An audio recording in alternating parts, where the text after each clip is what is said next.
25వ అధ్యాయం, మత్తయి సువార్త 25వ అధ్యాయం సుమారు 14 నుండి 26వ వచనం వరకు చదువుకుందాం. ఎవరైనా చక్కగా తప్పులు లేకుండా చదవండి. పరలోక రాజ్యము ఒక మనుష్యుడు దేశాంతరానికి ప్రయాణమై తన దాసులను పిలిచి తన ఆస్తిని వారికి అప్పగించినట్లుండెను. అతడు ఒకనికి 5 తలాంతులను, ఒకనికి 2 తలాంతులను, ఒకనికి 1, ఎవని సామర్థ్యం చొప్పున వానికిచ్చి వెంటనే దేశాంతరము పోయెను. 5 తలాంతులు తీసుకుని వాడు వెళ్ళి వాటితో వ్యాపారము చేసి మరి 5 తలాంతులను సంపాదించెను. అలాగుననే 2 తీసుకొని వాడు మరి 2 సంపాదించెను. అయితే 1 తలాంతు తీసుకుని వాడు వెళ్ళి భూమి తవ్వి తన యజమాని సొమ్ము దాచిపెట్టెను. బహుకాలమైన తర్వాత ఆ దాసుల యజమానుడు వచ్చి వారి యొద్ద లెక్క చూసుకొనెను. అప్పుడు 5 తలాంతులు తీసుకునేవాడు మరి 5 తలాంతులు తెచ్చి, అయ్యా, నీవు నాకు 5 తలాంతులు అప్పగించితివే, అవియుగాక మరి 5 తలాంతులను సంపాదించదని చెప్పాను. అతని యజమానుడు, భలా నమ్మకమైన మంచి దాసుడా, నీవి కొంచెములో నమ్మకంగా ఉంటివి, నిన్ను అనేకమైన వాటి మీద నియమించదను, నీ యజమానుని సంతోషంలో పాలు పొందమని అతనితో చెప్పాను. అలాగే 2 తలాంతులు తీసుకున్నవాడు వచ్చి, అయ్యా, నీవు నాకు 2 తలాంతులు అప్పగించితివే, అవియుగాక మరి 2 తలాంతులు సంపాదించుతానని చెప్పాను. అతని యజమానుడు, భలా నమ్మకమైన మంచి దాసుడా, నీవి కొంచెములో నమ్మకంగా ఉంటివి, నిన్ను అనేకమైన వాటి మీద నియమించదును, నీ యజమానుని సంతోషములో పాలు పొందమని అతనితో చెప్పాను. తరువాత 1 తలాంతు తీసుకుని వాడు వచ్చి, అయ్యా, నువ్వు విత్తని చోట కోయివాడువును, చల్లని చోట పంట కూర్చువాడు ఉండవని కఠినవని నేను ఎరుగుదును గనుక నేను భయపడి వెళ్ళి నీ తలాంతులను భూమిలో దాచిపెట్టి తిని, ఇదిగో ఇది నీవు తీసుకొనమని చెప్పును. అందుకు ఆ యజమానుడు వాడిని చూసి, సోమరువైన చెడ్డదాసుడా, నేను ఎత్త చోట కోయివాడునా, చల్లని చోట పంట కూర్చువాడునని నువ్వు ఎరుగుదువా? ఆగుదాం. అందరి దగ్గర బైబిల్ ఉందా? ఎవరి దగ్గర బైబిల్ లేకపోయినా సిగ్గు లేకుండా పక్కవారు బైబిల్ చూడండి.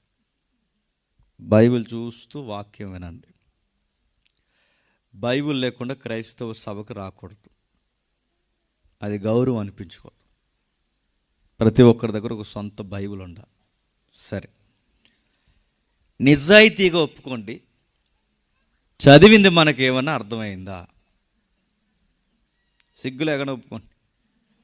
ఏం అర్థం అవ్వలేదు, కానీ తెలుగు అక్షరాలు తెలుసు కనుక చదువుకున్నాం. తిరగేసి ప్రశ్నించుకుంటే మనకేం అర్థమైందా? 5, 2, 1 తప్ప ఇంకేం అర్థం అవ్వలేదు. అసలు ఏం చెప్పాలనుకుంటున్నాడు దేవుడు మనకి తెలియాలి అంటే కాస్త బైబిల్ మీద అవగాహన ఉండాలి. బైబిల్ మీద అవగాహన లేకపోతే దేవుడు తెలియడంటే తెలియడు. బైబిల్ ఉన్న దైవత్వం ఏంటో నీకు తెలియకపోతే నీకంటూ ఒక సొంతంగా దేవుడిని గుండెల్లో తయారు చేసుకుంటావు. బయట వారి విగ్రహారాధన బయట చేస్తారు, మనం దేవుడిని నమ్ముకున్నామని చెప్పి బైబిల్ చదవకపోతే మన గుండెల్లో మనకు నచ్చిన దేవుడిని ఊహించుకుని మన గుండెల్లో విగ్రహారాధన చేస్తాం. బయటి వారికి మనకి తేడా ఎక్కడంటే గుర్తుపెట్టుకోండి, మన దేవుడు ఏమై ఉన్నాడో తెలియచేయడానికి మన చేతుల్లో ఒక గ్రంథం పెట్టాడు. ఆ గ్రంథాన్ని మనం చదవాలి. ఎలా పడితే ఆయన గూర్చి అలా ఆలోచించేసుకుని నీకు నచ్చిన భక్తి అంతా చేసేసుకుంటామని దేవుడు మనల్ని భక్తులుగా పిలవలేదు, కానీ ఒక సిస్టమేటిక్గా డివోషనల్ లైఫ్ రన్ అవ్వాలని మన జీవితానికి 66 పుస్తకాలు బైబిల్ని ఇచ్చాడు. ఆ బైబిల్ని అర్థం చేసుకోవాలి. ఇప్పుడు ప్రశ్న, మరి ఆ బైబిల్ అర్థం అవ్వాలంటే ఎలా అర్థమవుద్ది? చదివేస్తే అర్థమవుతుంది.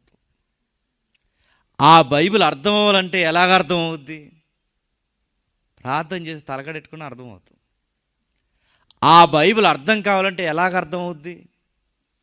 ప్రతి వారం సంఖలో పెట్టుకుని సండే స్కూల్కి పిల్లలు బుక్ కట్టుకెళ్ళినట్టు నువ్వు కూడా బైబిల్ అలా క్యారీ చేస్తే అర్థమైపోతుంది.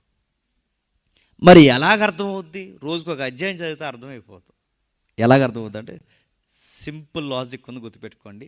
సందర్భం అర్థం అవ్వాలి. సందర్భం అంటే ఇప్పుడు మనం చదివిన ఏ వాక్యానికైనా ఒక సందర్భం ఉంటుంది. ఈ మీటింగ్ పెట్టారు, ఒక సందర్భం ఉంది. నేను ఇక్కడ పిలువబడ్డానికి ఒక సందర్భం ఉంది.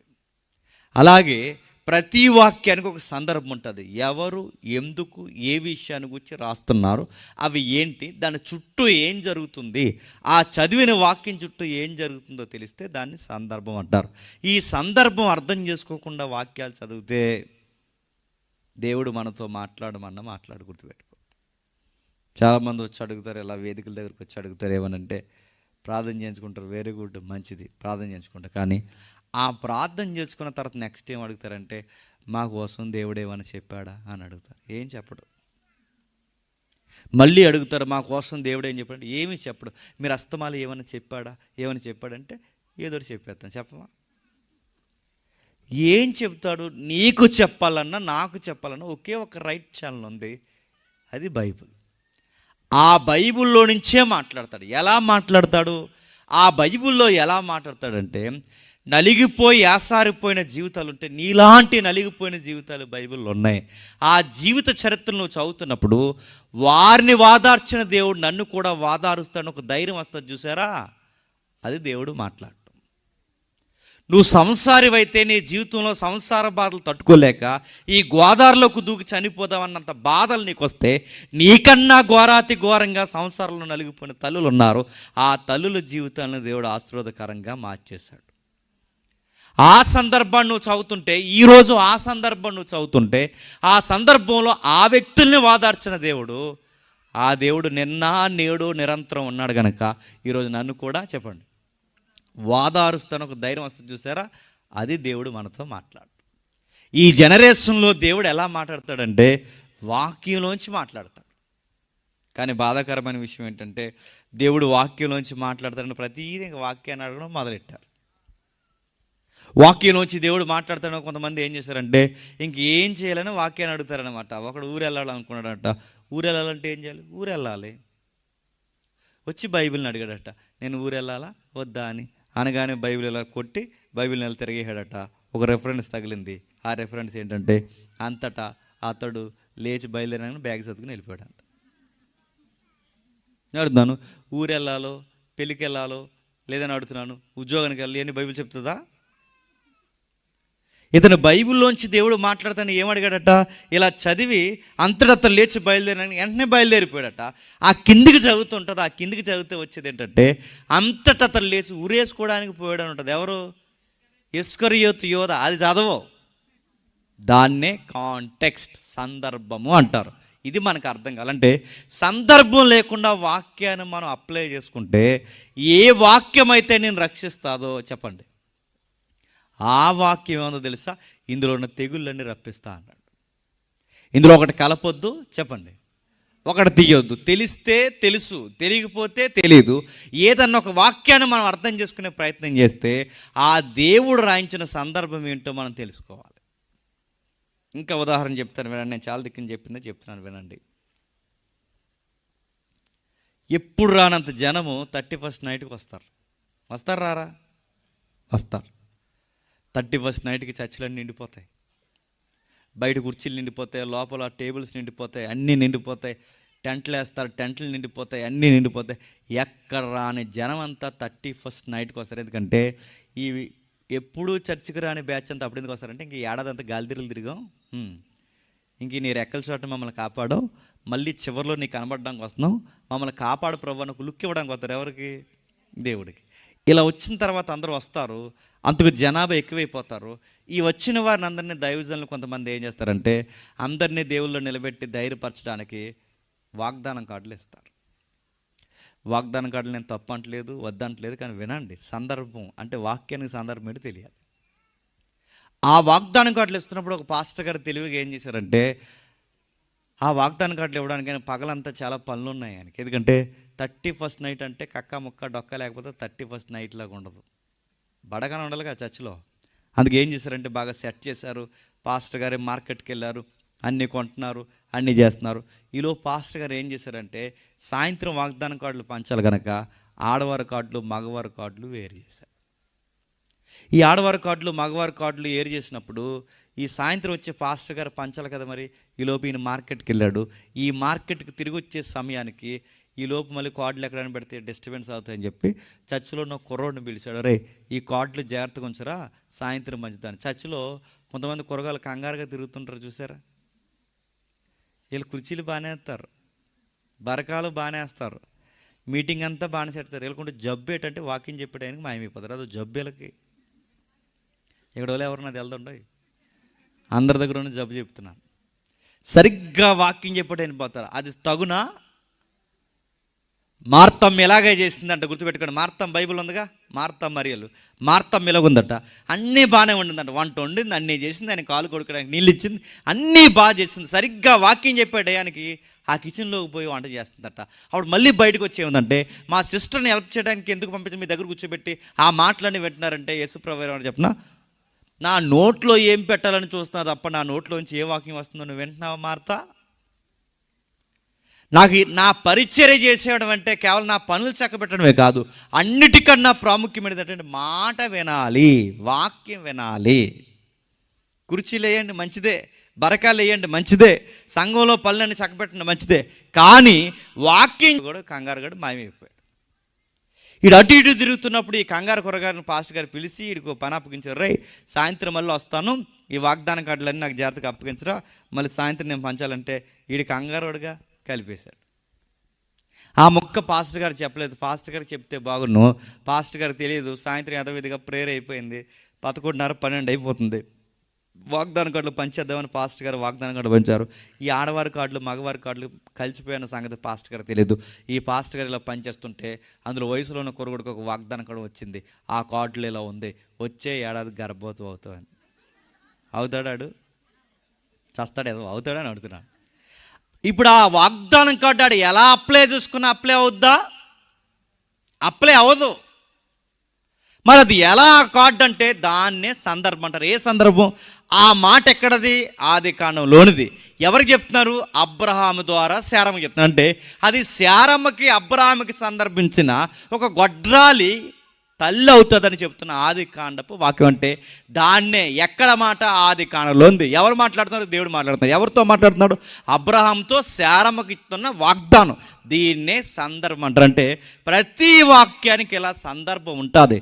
ఆ సందర్భం అర్థమైతేనే చెప్పండి వాక్యం అర్థమవుతుంది. వాక్యం అర్థమైతేనే ఈ దేవుడేంటో నీకు అర్థమవుతాడు. ఈ దేవుడేంటో నీకు అర్థమైతేనే ఎలా ప్రార్థన చేయాలో ఎలా ప్రార్థన చేయకూడదు నీకు అర్థమవుద్ది.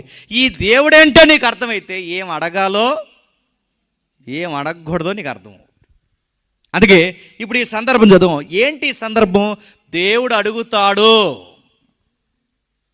ఆయన ఏం అడుగుతాడో? ఒకటికి 5 ఇచ్చాడట, ఒకటికి 2 ఇచ్చాడట, ఒకటికి 1 ఇచ్చాడట. 5 ఇచ్చినవాడు 5 చేస్తే బల అన్నాడట, 2 ఇచ్చినవాడు 2 చేస్తే బల అన్నాడట, 1 ఇచ్చినవాడు దాచేస్తే వాడు గట్టి వార్నింగ్ ఇచ్చాడట. ఏం అర్థమవుతుందా ఆ సందర్భం చదువుతుంటే? మన దేవుడితో ఒక రగడ ఉంది, ఒక ప్రాబ్లం ఉంది, ఆయనతో ఒక గొడవ ఉంది. ఆ గొడవ ఏంటంటే ఆయన ఊరెళ్తున్నప్పుడు గొడవ రాలేదు, ఆయన ఊరి నుంచి వస్తున్నప్పుడు గొడవ రాలేదు, వాళ్ళు తీసుకున్నప్పుడు ప్రాబ్లం రాలేదు. ప్రాబ్లం వల్ల ఎప్పుడు వచ్చిందంటే ఆయన అడుగుతాడు. ఏమడుగుతాడు? నువ్వు ఏది అడిగి తీసుకున్నావో వాటన్నిటిని ఏం చేస్తున్నావో అడుగుతాడు. 5 ఇచ్చిన వాడిని 5 ఏం చేసావరా అని అడిగాడు. 2 తీసుకున్నవాడు 2 ఏం చేసావరా అని అడిగాడు. 1 తీసుకున్నాడు 1 తీశాడు, లోపల కప్పెడితే దేవుడు ఏమన్నా తెలుసా, ముందు ఇన్ని కప్పెట్టండి అన్నాడు. గుర్తుపెట్టుకోండి. అంటే మన దేవుడు అడుగుతాడు. ఏమడుగుతాడు? నువ్వు ఇల్లు అడిగావా, ఇంట్లో ఏం చేస్తున్నావో అడుగుతాడు. నీ రెక్కల కష్టంలో ఆర్థిక ఫలం అడిగావా, ఇస్తాడు. ఆర్థిక అభివృద్ధి వచ్చిన తర్వాత ఆ డబ్బుని ఏం చేస్తున్నావో అడుగుతాడు. నువ్వు ఆరోగ్యం అడుగుతున్నావు, అడుగు, బంగారం లాంటి ఆరోగ్యం ఇస్తాడు. ఆరోగ్యం వచ్చిన తర్వాత బలాదూరులు తిరిగావా, అడుగుతాడు. అంటే నీకు పిల్లలు లేరా, ఇస్తాడు. ఆ పిల్లల్ని ఏం చేస్తున్నావు కూడా అడుగుతాడు. నీకు పెళ్లి కాలేదా, చేస్తాడు. ఆ పెళ్ళి అయిన తర్వాత ఆయనతో నీకు ఎలాంటి సహవాసం ఉందో అడుగుతాడు. 1, 2 కాదు, నువ్వు ఏది అడుగుతావో అడుగు, ఆయన అన్నీ ఇస్తాడు. కానీ షరతులు వర్తిస్తాయి. ఏం షరతులు వర్తిస్తాయి? ఆయన ఇచ్చిన తర్వాత అడుగుతాడు. ఆయన అడిగే దేవుడు అంటే అడిగే దేవుడే. 10 మంది కుష్ఠరోగులను శుద్ధులుగా మార్చారట. తిరిగి వచ్చింది ఎంతమందట? ఆ వచ్చిన బలి వచ్చేవారు అన్నాడా? ఆ వచ్చిన ఒక్కడిని ఏమన్నాడు తెలుసా? 9 మంది ఏరి.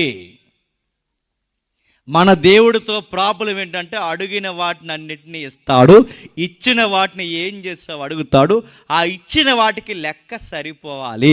అది సరిపోలేదంటే కొంపడ తెచ్చిన ఎత్తిమీ పెట్టుకుంటాం. గుర్తుపెట్టుకోండి. మనం మాట్లాడితే కిరాణా లిస్ట్ ఓపెన్ చేసినట్టు ఓపెన్ చేస్తాం ప్రార్థనలో. ప్రవ్వా మమ్మల్ని దీవించు ప్రవ్వా, మా ఆర్థిక పరిస్థితులు దీవించు ప్రవ్వా, మా ఆరోగ్యాలు దీవించు ప్రవ్వా, అలాగే మా రాకపోకలయందు, ఏ రాకపోకల మీద తిరుగుతున్నాం మరి, మా రాకపోకలయందు చెప్పండి కాపాడు ప్రవ్వా.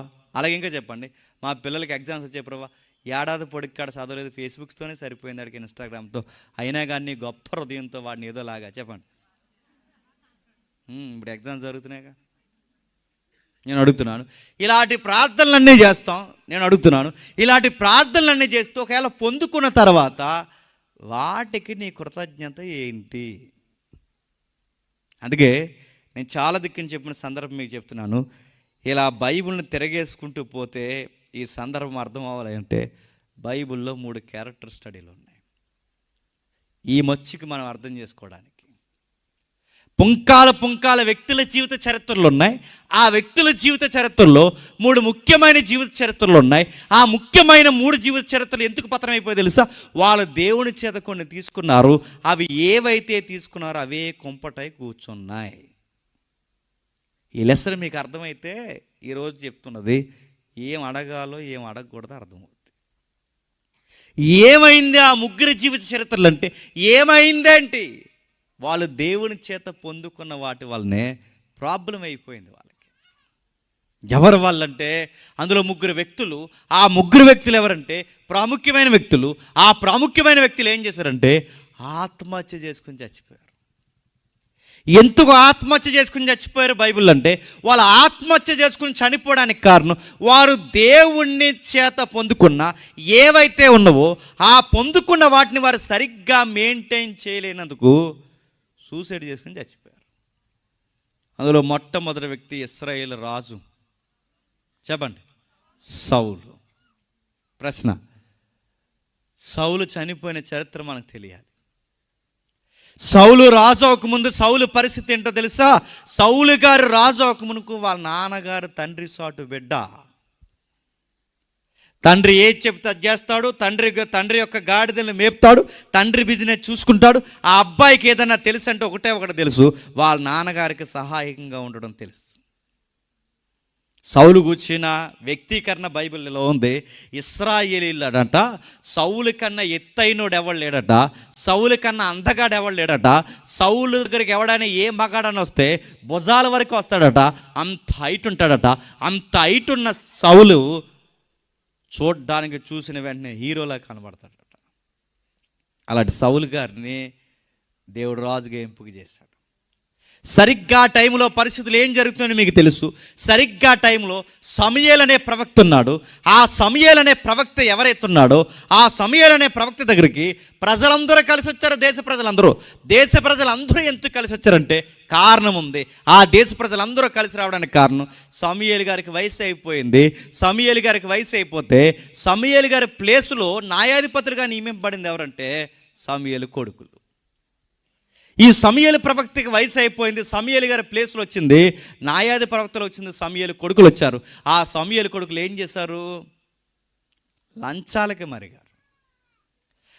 అన్యాయ తీర్పులు తీరుస్తున్నారు, లంచాలకి మరిగారు, ప్రజల్ని ఏడిపిస్తున్నారు, ఘోరాతి ఘోరంగా బాధపడుతున్నారు. ఈ బాధ చినిగి గాలివానే ఈ వార్త పెద్ద వార్త సమూయేలు యొక్క చెవుల్లో పాడేశారు. అయ్యా, నీ కొడుకులు నీ వంటి ప్రవర్తన గల వారు కారు. మీరు పండితులు, మీరు భక్తులు, మీరు వచ్చిన తర్వాత సమాజం బాగుపడింది. సమూయేలుగా మీరు వచ్చిన తర్వాత సంసారాలు బాగుపడ్డాయి. మీరు వచ్చిన తర్వాత సంఘాలు బాగుపడ్డాయి. కానీ మీ కొడుకులు వచ్చిన తర్వాత వ్యవస్థలు పాడవుతున్నాయి. అందుకే మాకు అర్థమైంది, మీరుండగానే మీ కొడుకులు ఎలా చేస్తున్నారంటే రేపు పొద్దున్న మీరు చనిపోయిన వెంటనే మీ కొడుకులు దేశాన్ని అమ్మేస్తారు. అందుకే మేమందరం కలిసి ఒక నిర్ణయానికి వచ్చాం, మాకు రాజు కావాలన్నారు. ఏం కావాలట? మాకు రాజు కావాలి. వెంటనే రిక్వెస్ట్ పట్టుకెళ్ళి దేవుడు చెప్పాడు, సమూయేలు, ప్రభువా, ప్రజలు రాజు కావాలని అడుగుతున్నారంటే దేవుడు అంటాడు, వాళ్ళకి రాజు ఎందుకు, నేనే రాజునే ఉండగా ఎందుకు రాజుని అడుగుతున్నారని దేవుడు వాళ్ళని ప్రశ్నించమంటాడు. సమూయేలు వెళ్ళి అడుగుతాడు, దేవుడే రాజు ఉన్నప్పుడు మనుషులు మీకు ఎందుకు రాజులుగా కావాలని మీరు కోరుకుంటున్నారంటే మాకు అదంతా అనవసరం, సర్వలోక మర్యాద చొప్పున మాకు రాజు కావాలి.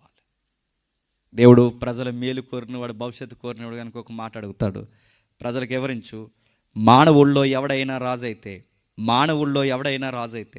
వాడు బాగుపడతాడు, వాడు కొడుకులు బాగుపడతారు, వాడు మనవలు బాగుపడతారు, వాడు వంశం బాగుపడుతుంది తప్ప మిగిలిన వారికి ఎవరికి ఉపయోగకరంగా రాజరికం ఉండదు. ఆ రోజైనా ఈ రోజైనా మీరు చూడండి, గెలిచిన ఎమ్మెల్యే బాగుంటాడు, గెలిచిన పంచాయతీ ప్రెసిడెంట్ బాగుంటాడు, గెలిపించుకున్న ముఖ్యమంత్రులు బాగుంటారు, వాళ్ళ కుటుంబాలు బాగుంటారు, వాళ్ళ కులం వాళ్ళు బాగుంటారు, వాళ్ళ వంశం వాళ్ళు బాగుంటారు, వాళ్ళ కొడుకులు బాగుంటారు. కానీ పేదోడు ఎప్పుడు చెప్పండి, పేదోడుగానే ఉంటాడు. దేవుడు చెప్పాడు, ఒక మనిషి ఎప్పుడు సాటి మనిషికి మంచి చేయడు. మీకు దేవుని తరపున సమూయేలుగా మాట్లాడుతున్న వ్యక్తి సమూయేలు చెప్తున్న మాట ఏంటంటే, ఇదిగో దేవుని తరపున నేను మాట్లాడుతున్న వ్యక్తి మాటలు నావి కాదు, ఇవి దేవుడు మాట్లాడుతున్నాడు. దేవుడు మాట్లాడుతున్న మాటలు ఏంటంటే, మనుషులు మీకు రాజు వద్దు, దేవుడే మనకు రాజు. ఒకవేళ మీకు మనిషే రాజు అయితే వాడి గుర్రాల ముందు పరిగెట్టాలి, వాడి రథాల ముందు పరిగెట్టాలి, వాడి ఇంట్లో ఊడిగం చేయాలి, వాడికి నచ్చిన పనులన్నీ చేయాలి. మీ కొడుకులు వాడికి బానిసలు అవుతారు తప్ప ఇక దేనికి పనికిరాడు. వాడి కుటుంబం బాగుపడతారు తప్ప అధికారులు బాగుంటారు, కింద ఉన్న మీరు నలిగిపోతారు.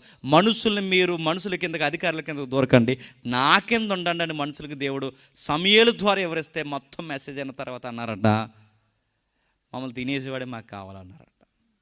జనాలు ఎప్పుడెప్పుడు ఎలాంటి వాళ్ళు చెప్పినా బరబ్బాగానే కోరుకుంటారు. ఎప్పుడు మమ్మల్ని తినేసేవాడే మాకు కావాలి, మాకు మంచి చేసేవాడు వద్దని ఆ తినేసేవాడిని కావాలన్నారు. మొత్తం మీద సమూయేలుతో దేవుడు చెప్పాడు, వాళ్ళకి కోరుకున్న మనిషిని ఇచ్చంటే ఆ టైంలో సమూయేలు గారు ఇలా తిరుగుతూ ఉండగా సరిగ్గా ఆ టైంలో ఈ అబ్బాయి కనబడ్డాడు. ఎవరు? సౌలు గారు. ఆ సౌలు గారు కనబడినట్టు నేను సౌలు గారిని సమూయేలు ద్వారా దేవుడు అభిషేకిస్తున్నాడు. దేవుడు అభిషేకిస్తే అసలు అభిషేకం అన్న సంగతే సౌలు గారికి తెలియదు. దేవుడు ఆశీర్వదిస్తున్నాడు, ఇదిగో సామాన్యమైన నిన్ను రాజునిగా మారుస్తున్నాడు, రాజుగా మారుస్తున్న ఆయనకి ఒక పిరుకోడు, భయస్థుడు, సౌలుకి చాలా భయం. ఎంత భయం అంటే చూడ్డానికి ఎత్తుకుంటాడు కానీ కొత్త వాళ్ళతో మాట్లాడాలంటే భయం ఆ వ్యక్తికి. మీరు సౌలు చరిత్ర ఇంటికి వెళ్ళిన తర్వాత చదవండి. సౌలు గారి ఇంటికి ఎవరైనా చుట్టాలు వస్తేనంట, చుట్టాల కన్నా ముందు ఈయన సిగ్గుపడిపోయాడు. ఎవరో మన దగ్గర కూడా కొంతమంది బ్యాచ్ ఉంటారు, మన ఇంట్లో చుట్టాలు వస్తే ముందు ఇంట్లోంచి ఇలా బయటికి రారు, ఇదో జబ్బు. సౌలు కూడా మీరు చూడండి, సౌలు ఇంటికి ఎవరైనా చుట్టాలు వస్తే, చుట్టాలు ఎవరైనా వస్తే లేదా కొత్త వాళ్ళు ఎవరైనా వస్తే సౌలు బయటకు వచ్చేవాడు కదా, మిద్ది మీదకి పోయి దాక్కోవడం, ఎక్కడైనా మూలన ఉండడం. ఆ కొత్త వాళ్ళు పోయేంత వరకు అసలు సౌలు ఎక్కడ బయటకు రావడానికి ఇష్టపడేవాడు కాదట. అలాంటి పిరికోడు, నలుగురితో మాట్లాడడం రానోడు, భయస్థుడు, మాట్లాడడం తెలియనోడు, అలాంటి వాడు దేవుడిని రాజుని చేస్తే సరిగ్గా 40 సంవత్సరాలు పరిపాలించాడు. ఆ 40 సంవత్సరాల్లో 2 సంవత్సరాలు పరిపాలించే సమయానికి సౌలు గారికి ఒక దుర్బుద్ధి పుట్టింది. ఆ దుర్బుద్ధి ఏంటో మనకు తెలుసు. సరిగ్గా సౌలు గారు పరిపాలిస్తున్న టయానికి సరిగ్గా 2 సంవత్సరాల టయానికి ఫిలిస్తీన్లు పిలుపునిచ్చారు. ఏమని పిలుపునిచ్చారంటే, మీ దేశాన్ని మేము జయిస్తామన్నారు. మా దేశాన్ని మీరేటరా జయించదని చెప్పి సైనికులందరినీ వేసుకుని సౌలు గారు బయలుదేరారు యుద్ధ భూమికి. ఆ రోజుల్లో దేశానికి యుద్ధం జరిగితే యుద్ధం చేసుకోవడానికి ఒక యుద్ధ భూమి ఉండేది. ఇప్పుడు ఈడీడు గొడవ పెట్టుకుని నిద్ర మన మీద వేస్తున్నారు బాంబులు. ఒక సిస్టమ్ లేదు ఇప్పుడు. ఒకప్పుడు యుద్ధనీతి ఉండేది. యుద్ధనీతి ఏంటంటే సైనికులు కొట్టుకునేవారు, రాజు కొట్టుకున్నాడు. ఎవడు ఓడిపోతే వాడి దేశాన్ని మిగిలిన రాజు చెప్పండి పట్టుకెళ్ళేవాడు. ప్రజలే బాగానే ఉండేవారు. కానీ ఇప్పుడు అలా కాదు. ఈడీడు ఎందుకు గొడవ పెట్టుకుంటాడు, టమాటికలు కూడా మనకు అర్థమవుతుంది. ఈ లోపలికి రాత్రి నిద్రనోడు మీద వేస్తున్నాడు బాంబు, అంతే. సిస్టమ్ లేదు ఈరోజు. ఆ రోజుల్లో చక్కగా యుద్ధం పగల చేసేవారు, పగల మాత్రమే యుద్ధం చేసేవారు. రాత్రులు బాగా వినండి, పగల మాత్రమే, రాత్రులు దాడి చేసేవారు కాదు. అలాంటి యుద్ధం జరుగుతున్న టైంలో సౌలు గారి విషయంలో జరుగుతున్న విషయం మనకు తెలుసు. సరిగ్గా ఆ టైంలో సౌలు గారికి పిలుపు వచ్చింది. ఆ పిలుపు ఏంటంటే, మేము మీ దేశాన్ని జయించబోతున్నామని. ఎప్పుడైతే మీ దేశాన్ని మేము జయించబోతున్నామన్నారో, ఆ దేశాన్ని జయించబోతున్నామనే మాట మాట్లాడే సమయానికి మీరు జాగ్రత్తగా వినండి. అందరూ రెడీ అయిపోయారు, యుద్ధానికి వెళ్ళిపోయారు. సరిగ్గా యుద్ధానికి పోయే సమయానికి ఒక మాట వినబడింది, మీరందరూ వచ్చి మా మీద పడ్డం, మేమందరం వచ్చి మీ మీద పడ్డం, ప్రాణ నష్టం జరగడం మాకు ఇష్టం లేదు. మా టీం నుంచి ఒకడు వస్తున్నాడు, వాడి పేరు గొలియాతు. మీ టీం నుంచి ఎవడైనా వస్తే రమ్మనండి, మమ్మల్ని కొట్టి, అంటే గొలియాతుని కొడితే మమ్మల్ని అందరినీ కొట్టేసినట్టే, గొలియాతు ఓడిపోతే మేమందరం ఓడిపోయినట్టే. ఒకవేళ మీరు గెలిస్తే మీలో ఎవడైనా ఓడిపోతే మీరందరూ ఓడిపోయినట్టే. అందుకే మా టీం తరపున గొలియాతు వస్తున్నాడు, మీ టీం తరపున చెప్పండి ఎవడైనా రండి అన్నారు. ఎవడైనా రావడం కానీ చూస్తే పగలు చూస్తే రాత్రి కళ్ళ వచ్చిలా ఉన్నాడు. అలా ఉన్నాడు. ఎవరు? గొలియాతు. ఆ స్తంభం అంత ఉన్నాడు. రమ్మని పిలుస్తున్నాడు. వాడు 40 రోజులు సవాల్ చేస్తున్నాడు. రండి, ఇశ్రాయేల్లో ఏ మగాడైనా ఉంటే నన్ను జయించేసి మా దేశాన్ని రాజుని పట్టుకుపోండి అంటే ఎవడో రాడే. రాకపోయేసరికి ఇంకా అరుస్తున్నాడు, రండ్రా వచ్చి మా దేశాన్ని నన్ను జయించి మా దేశ సంపద పట్టుకెళ్ళిపోండి అంటే ఒక్క రాలేదు. ఎందుకంటే వస్తే తెలుసు వచ్చినోడు ఇంక వెనక్కి వెళ్ళాలి. మళ్ళీ పిలుస్తున్నాడు. ఈ పిలుస్తున్నప్పుడు వెనకాల టెంట్లో సౌలు గారు, సైనికులు, మిలిటరీ ఆఫీసర్ అందరూ డిస్కషన్ చేస్తున్నారు. ఆ డిస్కషన్ ఏంటంటే, అంటే నేను వెళ్దాం అనుకున్నాను, మొన్నే పెళ్ళయింది అన్నాడు ఒకడు. ఇది పెద్ద వెళ్ళిపోయేవాళ్ళ. మరొకడు అన్నాడట, నేను వెళ్దాం అనుకున్నాను, మా నాన్నకి నేను ఒకడిని అన్నాడంట. ఇలాంటి ఏదో బిల్డప్లు ఇచ్చేవాళ్ళే తప్ప ఒక్కడు కూడా గొలియాతు గారికి రిప్లై ఇచ్చేవాడు చెప్పండి, ఒక్కడు లేడు. మాట్లాడుతున్నారు, వీరిలో వీరు మాట్లాడుకుంటున్నారు. కానీ ఇక్కడ ఏం జరుగుతుందో, యుద్ధ భూమిలో ఏం జరుగుతుందో యెరూషలేము పట్టణంలో ఎవరికీ చెప్పండి తెలియదు. వీళ్ళు భయపడి గుడారాల్లో దాక్కున్నారన్న సంగతి కుటుంబాలకు తెలియదు, ప్రజలకు తెలియదు. ఏదో యుద్ధంలో ఎరగదీస్తున్నారంటే ఏం ఎరగదీయట్లేదు. ఆడు 40 రోజుల నుంచి సవాల్ చేస్తున్నాడు, రండ్రా అని. ఒకవేళ ఎవడైనా వెళ్తే ఆడు అడుగే తొక్కేస్తున్నాడు, అడుగు పొడుక్కి అంతున్నాడు వాడు. ఆడికి ఎవడైనా రిప్లై ఇస్తే గుడారాల మీద నడిచి వెళ్ళిపోయేలా ఉన్నాడు. ఇలాంటి పరిస్థితుల్లో, ఇలాంటి స్థితిగతుల్లో గొలియాతు నిలబడి రండి అని పిలుస్తూ ఒకటి వెళ్ళలేదు. ఈ లోపల టౌన్లో ఏమనుకుంటున్నారంటే, మా బిడ్డలు అందరూ యుద్ధం తెగ చేస్తున్నారు అనుకుంటున్నారు. ఎక్కడ? యుద్ధ భూములో. మా బిడ్డలందరూ యుద్ధంలో తెగ చేస్తున్నారంటే ఊళ్ళో ఏం తెలిస్తే తెలియదు. ఇప్పుడంటే తెలిసిపోతుంది, సేమ్ సిటీకి వాటి తెలిసిపోతుంది. ఎందుకు? అన్నీ మొబైల్లో ఉన్నాయి, లేవా?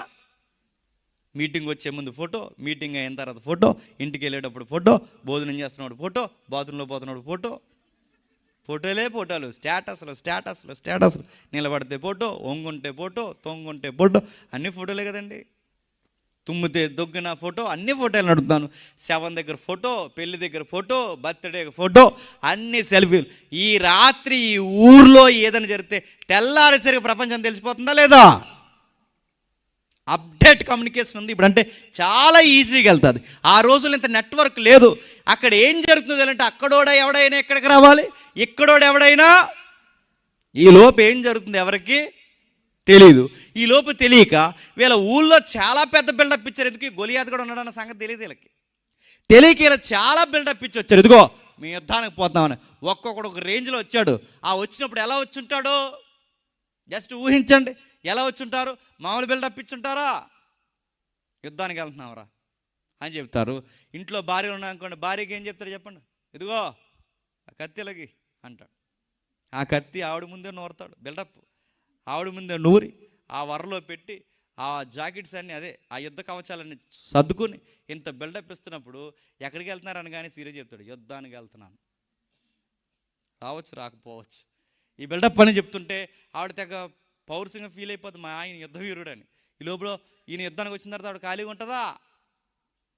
ఇరుగు పొరుగు ఎల్లం పక్కన పొలంకి చెప్తుంది. ఏమని చెప్తున్నా, మా ఆయన ఎక్కడికి వెళ్ళాడు తెలుసా? ఎక్కడికి వెళ్ళాడు? యుద్ధానికి వెళ్ళాడు. వస్తాడు, కత్తి నా ముందే నూరాడు. బిల్డప్ ఇస్తుంది కదా. అడుగుతున్నాను, ఊర్లో వాళ్ళ భార్యలు పొగడేస్తున్నారు, కొడుకులు పొగడేస్తున్నారు, తండ్రులు పొగడేస్తున్నారు. మా వాడు యుద్ధానికి వెళ్ళాడు, విజయం సాధించి వస్తాడని. కానీ అక్కడ ఎరగదీసేదేమి? ఎందుకంటే అక్కడ ఎరగదీద్దామంటే ఆడు ఎదురుగా అంత ఉన్నాడు. ఆడికి ఎవడైనా రిప్లై ఇస్తే ముందు రిప్లై ఇచ్చిన తొక్కేస్తాడు, రాజుని తొక్కేస్తాడు, గుర్రాడాలు తొక్కేస్తాడు. ఆడికి ఎదురొచ్చిన అందరం తొక్కడానికి రెడీగా ఉన్నాడు. ఆడి 40 days నుంచి అరుస్తున్నాడు, ఒక్క రిప్లై లేదు. ఊర్లో అందరూ ఏమనుకుంటారంటే ఎరగదీసేస్తున్నారు కూడా. వాళ్ళు ఏమి ఎరగదీసేది ఏమి లేదు. ఈలోపు ఏమనుకుంటున్నారు, యుద్ధంలో అలిసిపోతున్నారు వాళ్ళ బెడ్లో 40 days అయిపోయిందని ప్రోటీన్ ఫుడ్ పంపించారు. ప్రోటీన్ ఫుడ్ అంటే జున్నుగడ్డలో, ఎన్నగడ్డలో ఇలాంటి మంచి ఫుడ్ క్యారేజీలో పెట్టి పంపితే దావీదు గారి నాన్నగారు కూడా అన్నీలందరూ మిలిటరీలో ఎరగదీసేస్తున్నారని చెప్పి దావీదు గారికే క్యారేజ్ ఇచ్చి పంపించారు. దేనికి? ఎరగదీసేస్తున్నారని. ఈ లోపల దావీదు గారు ఇలా క్యారేజ్ పట్టుకొస్తున్నారు. నూగు మీసాలు వేసుకుని చిన్న కుర్రోడు 10th class 9th class వయసు ఉంటుంది ఎవరికి? దావీదు గారికి. ఇలా నూగు మీసాలు వేసుకుని అలా క్యారేజ్ పట్టుకుని వస్తుండగా సరిగ్గా ఈడి వాయిస్ వినబడింది. ఎవరిది? గొలియాతుగాడు. ఈ గొలియాతుగాడి మాటలు విన్నట్టునే దావీదు గారు అన్నారు, సార్ వాడు ఏదో అంటున్నాడు సార్ అంటే దావీదుతో పక్కన అందరూ అన్నారు, ఆడు అలాగే అంటాడు, మేము వినలేదు, నువ్వు కూడా వినలేనట్టే అన్నారు. కాదు సార్, వాడు ఎవడు సార్ ఎనిమి శత్రువు, వాడెవడు సార్ సొంత తెలియని నిబంధనలు లేనోడు, నిబంధన కలిగిన ప్రజలు వాడు అనడానికి ఎవడు సార్ అంటే, నువ్వు ఉండరా నేను చూసి రమ్మంటే చెప్పండి. ఆడేదో వాగాగిపోతాడని మేము వెయిట్ చేస్తుంటే నువ్వు ఇప్పుడు రిప్లై ఇస్తే నీతో ఆగుతుందా? మొత్తం తొక్కుని పోతాడు ఆడు. అయి నువ్వు ఎవరి తాలూకు? పలానా అశ్వయ్య గారు అబ్బాయి, మీ అన్నయ్యలు చెప్తాం మీ అన్నయ్యకి అని చెప్పి తీసుకెళ్ళి వాళ్ళ అన్నయ్యకి ముడేసారు. బాబు మీ తమ్ముడట అస్సలు ఆగుతలేదు, ఆడికి రిప్లై ఇచ్చేలా ఉన్నాడు, మీ వాడు చూసి రమ్మంటే కాల్చి వచ్చేలా ఉన్నాడు అని. కానీ వాళ్ళ పెద్దని సర్రని వస్తాడు. ఎవరు? దావీదు గారు పెద్దని వచ్చి తిట్టాడు ఎవరిని? దావీదు గారిని. నీకు అన్ని ఫైటింగ్ సీన్లు ఇష్టం రా, నువ్వు క్యారేజ్ వంకెట్టుకుని ఫైట్ చూద్దామని వచ్చావు కదా అని తిట్టాడు. ఎవరిని? అది కాదండి, నోర్మే పో అర్జెంట్కి ఇక్కడి నుంచి అని. ఈ పౌరుషం అంతా తమ్ముడు మీద జీవించే తప్ప ఆడి మీద చూపించట్లేదు. ఎవరి మీద? ఆడి మీద జీవిస్తే ఇంక అంతే లాస్ట్ రోజు. దావీదు గారి మీద అరిచారు. దావీదు గారు పక్కకు వచ్చారు. ఆ పక్కకు వచ్చిన తర్వాత దావీదు గారు అన్నారు మళ్ళీ వాళ్ళ అన్నయ్య ఇలా పోనిచ్చిన తర్వాత, అయ్యా అది కాదు, అసలు ఈ విషయంలో సౌలు రాజుగారు ఏమంటున్నారంటే, రాజుగారు ఏమంటున్నారు? రాజుగారు కూడా చూసి ఉన్నట్టే ఉన్నా. అది కాదు, అసలు రాజుగారు ఈయన్ని చంపేస్తే ఏమన్నా ప్రకటించారని. కానీ ఎందుకు ప్రకటించలేదు? వాడిని ఎవడైనా చంపితే తన రాజ్యంలో సగం రాసిస్తా అన్నాడు. రెండో పాయింట్ ఏంటి తెలుసా? వాళ్ళ చిన్నమ్మాయిని ఇచ్చి పెళ్లి చేస్తా అన్నాడు. దావీదు గారు అన్నారు, అదే స్టాండింగ్లో నిలబడమని చెప్పమానండి అన్నాడు. వాళ్ళ చిన్న అమ్మాయిని రెడీగా ఉండమనండి, ఆస్తి రాయడానికి రెడీగా ఉండమనండి, నేను వెళ్తానంటే వీళ్ళందరూ అన్నారు, నువ్వు వెళ్తావంటే వెళ్తా. ఎలా వెళ్తావు? నేను వెళ్తాను. కానీ ఆడు చూస్తే అంతున్నాడు, నువ్వు చూస్తే ఎంతున్నావు, నువ్వు వెళ్ళి ఆడి మీదకి వెళితే నీతో పోతే కూడా అంటే, లేదు సార్ నేను వెళ్తాను, నన్ను రాజుదారి తీసుకెళ్ళాడు. సిరిగి గాలివానాయి మొత్తం మీద వార్త పట్టుకెళ్ళి సౌలు గారి సేవలో పడేస్తారు. అయ్యా ఒకడున్నాడు కుర్రోడు నూగు మీసాలు వేసుకుని, ఆ కుర్రోడు వాడి మీదకి ఎగిరెగిరి దూకుతారు అంటున్నాడంటే ఎవరో ప్రవేశపెట్టినట్టు తీసుకొచ్చారు. ఏం పేరు? నీ పేరు అంటే దావీదు. ఎవరి తాలూకా? యెష్యా కొడుకు. అంటే పలానని చెప్పాడు. నువ్వెలా వెళ్తావు? వాడు అంతున్నాడు, నువ్వు వింటున్నావు, నువ్వెలా వెళ్తావు అని అడిగితే దావీదు గారు అన్నారు, సార్ నేను వెళ్తాను సార్, వాడిని జయిస్తాను నాకు నమ్మకం ఉందంటే, అదే ఎలా జయిస్తావు మాకు నమ్మకం ఉండాలి కదా అన్నట్టు కంటెంట్ వచ్చేలాగా అడిగితే అప్పుడు సౌలు గారికి దావీదు గారు చెప్పింది, నా లైఫ్లో 2 కేస్ స్టడీలు ఉన్నాయి చెప్పమంటారా అన్నాడు. ఏంటి ఆ 2 కేస్ స్టడీలు అంటే, నా తండ్రి గొర్రెలను మేపడం నాకు వాడుక, నా తండ్రి గొర్రెలను మేపుతుండగా ఒకరోజు సింహం వచ్చింది. ఆ సింహం వచ్చిన వెంటనే ఏం చేశాను? సింహం నన్ను పరిగెట్టించడం కాదు, సింహాన్ని చెప్పండి నేనే పరిగెట్టించాను. పరిగెట్టించాను, దాన్ని గడ్డం పట్టుకుని తిరగేసి చెప్పండి కొట్టేశాను. నేను చాలా చెప్పిన సందర్భం మీకు చెప్తున్నాను వినండి. సింహంతో చాలా డేంజర్, ఎందుకంటే అది కొట్టిందంటే టన్ను మాసం ఊడిపోద్ది. ఓ రోజు మేము ఢిల్లీ మీటింగ్కి వెళ్ళాం. ఆ ఢిల్లీ మీటింగ్కి వెళ్తే పగలంతా ఎంప్లాయీస్ కదండి ఢిల్లీలో, నైట్ టైం మీటింగ్ బాగా అటెండ్ అవుతారు, పగల ఖాళీగా ఉన్నాం. ఆ కన్వీనర్స్ ఏమన్నారంటే, రాజధాని వచ్చారు కనుక హిస్టారికల్ ప్లేసెస్ ఉన్నాయి చూస్తారంటే ఇవన్నీ తర్వాత, ఎందుకంటే హిస్టారికల్ ప్లేసుల్లో లేనిపోని అని మాకు కనబడితే మేము రామని చెప్పాం. అంటే ప్రజలు చాలా పాస్గా ఉంటారు, అప్డేట్ కల్చర్లు ఉంటారు, వాళ్ళ డ్రెస్ కూడా చాలా అబ్యూజ్గా ఉంటుంది, మేము రాము కొంచెం ఇబ్బందికరంగా ఉంటుంది అంటే అప్పుడు అన్నారు, ఇంకా ఇలా కాకుండా నేచర్కి సంబంధించిన ఏమన్నా చెప్పండి అంటే నేషనల్ జూ అంత చూస్తారన్నారు. చూస్తామన్నారు, తీసుకెళ్లారు. తీసుకెళ్ళారు జింకల్ని, దుప్పుల్ని, జురాపీల్ని, ఏనుగులు, ఇవన్నీ మాకు చూపిస్తున్నారు నెమల్లో. నాన్న ఇవన్నీ కాదు, సింహం ఎక్కడుందో చూపించాను, అక్కడ ఉందన్నారు. తీసుకెళ్ళాం. తీసుకెళ్తే చూస్తున్నాం, ఇలాగ జనం చాలా ఎక్కువ మంది దాని దగ్గర ఉన్నారు. అన్ని జంతువులు కానీ దాని దగ్గర ఉన్నాయి, ఎందుకంటే దాని ఫ్యాన్స్ ఎక్కువ, అందరు ఉన్నారు. దాన్ని పిలుస్తున్నారు ఓయ్ అని. ఓ అంటే చూస్తుంది అది, ఓయ్ ఊయ్ అని పిలిచి రాళ్ళు ఇసిరి అని ఒక్కడిని లెక్క చేస్తే కొట్టండి, అది అలా తిరుగుతుంది. అది అరుస్తుంటే ఆ జూలో ఉన్న జంతువులను ఒకేసారి బెంబెలెత్తుకుంది. దాని అరుపు అలా ఉంది. మాతో పాటు 2-3 సేవకులు ఉన్నారు. ఆ రోజు ఆ సేవకులు మాకు డిస్కషన్ జరిగింది. ఒక్కడిని పట్టించుకోవట్లేదు, సింహం చూస్తుంటే అది చాలా గంభీరంగా అరుస్తుంది.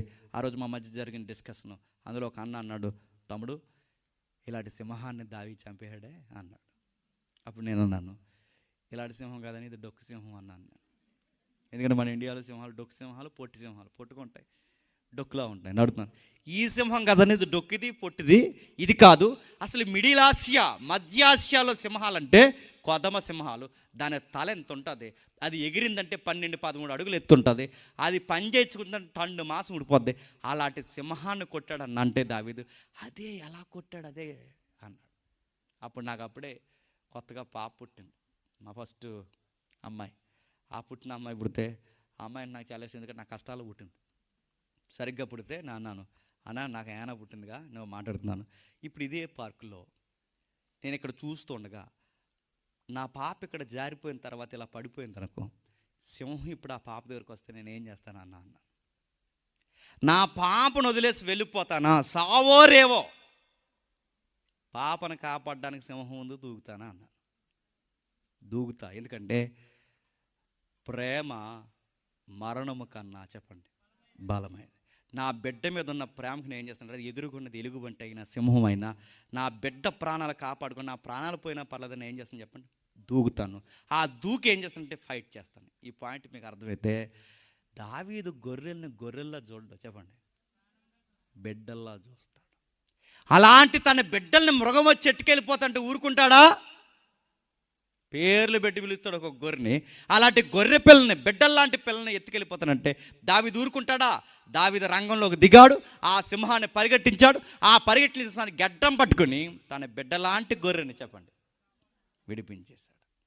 ఇది కేసు మొదటి కేసు ఎప్పుడైతే చెప్పాడు పేజ్ 1లో, ఈ పేజ్ 1లో విన్న ఈ మాటలకి సౌలుకి టెంబుల్ ఎత్తిపోయి, నిజంగా సింహాన్ని చెప్పంటే నిజంగానే చంపేశాను సార్ అన్నాడు. రెండవది, ఈసారి ఎలుగుబంటి వచ్చింది సార్. ఎలుగుబంటి వస్తే ఏం చేసావు, పారిపోయావంటే పారిపోలేదు, దాన్ని కూడా చెప్పండి చంపేశాడు. నడుతున్నా, మనకి ఎలుగుబంటి వస్తే టెక్స్ట్ బుక్లో ఏం చేయమన్నారండి చెప్పండి, టెక్స్ట్ బుక్లో ఎలుగుబంటి పాఠం ఉంది కదా, ఏం చేయమన్నారు? 2 ఫ్రెండ్స్ అడవికి వెళ్ళారట, అందులో ఒకడికి చెట్టు ఎక్కడ వచ్చాట, వాడికి రాదట, ఈలోపు ఎలుగుబంటి వచ్చిందంట. ఏం చేయాలంట? వెంటనే ఎలకేలా పడిపోయి శవంలా మనం ఫీల్ అయితేనట, అది ఎలా వాసన చూసి మనం శవాలని ఏమనకూడదని వెళ్ళిపోద్దాం. అది నీకు చెప్పిందా సేవలో, నేను శవాలని ఏమన్నాను? మీరు టెక్స్ట్ బుక్లో ఉన్నట్టు చేశారంటే ఇంక అదే లాస్ట్ రోజు గుర్తెట్టుకోండి, అది టెక్స్ట్ బుక్లో ఉన్నట్టు చేయకుండా అడుగుతున్నాను. ఎలుగుబంటుతున్న ఏ జంతువైనా సిస్టమేటిక్గా ఫైట్ చేస్తుందేమో కానీ అసలు ఎలుగుబంటికి ఒక సిస్టమేటిక్ ఫైట్ ఉండదండి. నేను సీరియస్గా చెప్తున్నాను. ఏ జీవైనా, ఇప్పుడు మన పులి వచ్చింది, ఇటే తిరిగిందిగా పులి, నడుతున్నాను. పులి వచ్చినప్పుడు ఏంటి, దానికి కొన్ని సిమ్టమ్స్ ఉన్నాయి. ఆ విధంగా మనం ప్రయత్నం చేస్తే అది మన మీదకి రాదు, పోతుంది. కానీ ఎలుగుబంటి అలా కాదు, పులి దగ్గరికి వస్తాయట, చెప్తున్నారు, ఈ పులి మీద అనుభవం ఉన్న వాళ్ళు చెప్తున్నారు. వీళ్ళు ఏం చెప్తారంటే, ఈ అడవి అధికారులు చెప్తారు, పులి ఎదురుకు వచ్చినప్పుడట చేతులు ఏదైనా కర్ర పట్టుకుని ఇలా చేతులు పైకి ఎత్తితే ఈ జంతువు ఏదో నాకన్నా ఎత్తుకుందని చెప్పి అది మన మీదకి రాకుండా పోతుందంట. పులి ఇలా తిరుగుతున్నప్పుడు ఎదురుగా నిలబడదు, ఎన్ని చూపించకూడదట. ఈ సిస్టమేటిక్గా మనం ఎప్పుడైతే ఫాలో అయిపోతే మన మీదకి రాదు. కానీ ఎలుగుబంటి దగ్గరికి నువ్వు ఇలా కర్ర ఎత్తినా, కర్ర దించినా, నువ్వేం చేసినా అది మీదకి వచ్చేది. అది రకం. అది ఎలుగుబంటితో ఉన్న ప్రాబ్లం ఏంటి చెప్పిన, జంతువులన్నిట్లో పిరికిది ఏదో తెలుసా? ఎలుగుబంటి. జంతువులన్నిట్లో ప్రమాదకరమైనది ఏదో తెలుసా? ఎలుగుబంటే. మరో మాట చెప్తున్నా, మనుషులందరిలో డేంజర్ ఎవరు చెప్పినా? పిరికోళ్ళు. మనుషులందరిలో డేంజరస్ ఎవరు చెప్పినా? పిరికోళ్ళు. మనుషుల్లో ప్రమాదకరమైన వ్యక్తులు వాళ్ళే నడుతున్నాడు. ధైర్యం ఉన్నవాడు ముఖాముఖిగా ఉంటాడు, పిరికోడు ఆడికో పద్ధతి ఉండదు గొడవడానికి. పిరికి జంతువు కూడా అదే, గుర్తుపెట్టుకోండి. ఎలుగుబంటి కూడా అది పిరికిది, దాన్ని ఏదో చేసేస్తున్నాను ముందే. ఇంత గోర్లు వేసుకుని, ఇంత నోరు వేసుకుని, ఎంత బరువు ఉంటుంది. ముందు అది చేసే దరిద్రమైన ఫైట్ ఏంటి చెప్పిన, ముందు ఆ బరువు అంతా మీదేసి నొక్కేది. ఏ బరువు? దాని బరువు టన్ను బరువు ఉంటుంది అది. ఆ బరువు అంత మీద. అందుకే ఎలుగుబంటి మీదకి వచ్చి పడిపోద్ది కనుక దాంతో యుద్ధం చేయడానికి కానీ ముఖాముఖిగా ఫైట్ చేయడానికి ఎవరు ఇష్టపడరు. అందుకే గొడవలు అవుతున్నప్పుడు కూడా చూస్తారు, ఎప్పుడైనా ఎలుగుబంటి గొడవలు ఆడుతున్నప్పుడు ఏడ్రా ఎలుగుబంటిలాగా మీద పడిపోతున్నాం అంటారు. ఏంటి దాని అర్థం ఏంటి? ఎలుగుబంటి అలాగే మీద పడిపోద్ది. అలాంటి బరువున్న ఎలుగుబంటిని తిరగేసి కొట్టి గొర్రె పిల్లని బయటకు తెచ్చేసాడు. ఇప్పుడు బాగా వినండి, ఇలాంటి కేస్ స్టడీలు ఎప్పుడైతే చెప్పాడో, ఈ 2 కేస్ స్టడీలు ఎప్పుడైతే చెప్పాడో సౌలు గారికి అదిరిపోయింది. మాట లేదు, సూపు లేదు. ఏంటి గొర్రెని సింహాన్ని చంపడం ఏంటంటే, చంపేశాను సార్ అన్నాడు. ఇప్పుడు నన్ను ఏం చేయమంటారంటే, అస్సలు ఆపొద్దు ఇలాంటి ఫైర్ ఉన్నవాడిని. అర్జెంటుగా నా ఏవైతే యుద్ధ కవచాలు నేను తొడిగానంటే, సౌలు గారి యుద్ధ కవచాలు తొడిగేశారు. యుద్ధ కవచాలు దొరికితే దావీదు గారికి లూజ్ అయిపోయినాయి. ఎందుకు? సౌలు గారు రైట్ ఎక్కువ, దావీదు గారు రైట్ తక్కువ. దానివల్ల జాకెట్లన్నీ లూజ్ అయిపోయినాయి. ఆ యుద్ధ కవచాలు ఏవైతే లూజ్ అయిపోయినాయో దావీదు గారు అన్నారు, ఇవన్నీ నాకు సెట్ అవ్వదు సార్, నేను న్యాచురల్గా ఫైట్ చేయడం నాకు అలవాటు కనుక నన్ను అలా ఫ్రీగా వదిలేయండి. నది ఒడ్డుకు పోయాడు, 5 రాళ్ళు ఏరుకున్నాడు, అవి తెచ్చాడు, ఒక రాయి వడుసుల్లో పెట్టాడు, గిర్ర తిప్పాడు. ఆ తిప్పే ముందు మాట్లాడుతున్నాడు గొలియాత్ గాడు. వాడు అంటున్నాడు, ఏంటి మరీ అంత దరిద్రంగా కర్రట్టుకుని వస్తున్నావు, కుక్కను అనుకున్నావంటే, అనుకోవడం ఏంటి, కుక్కవే.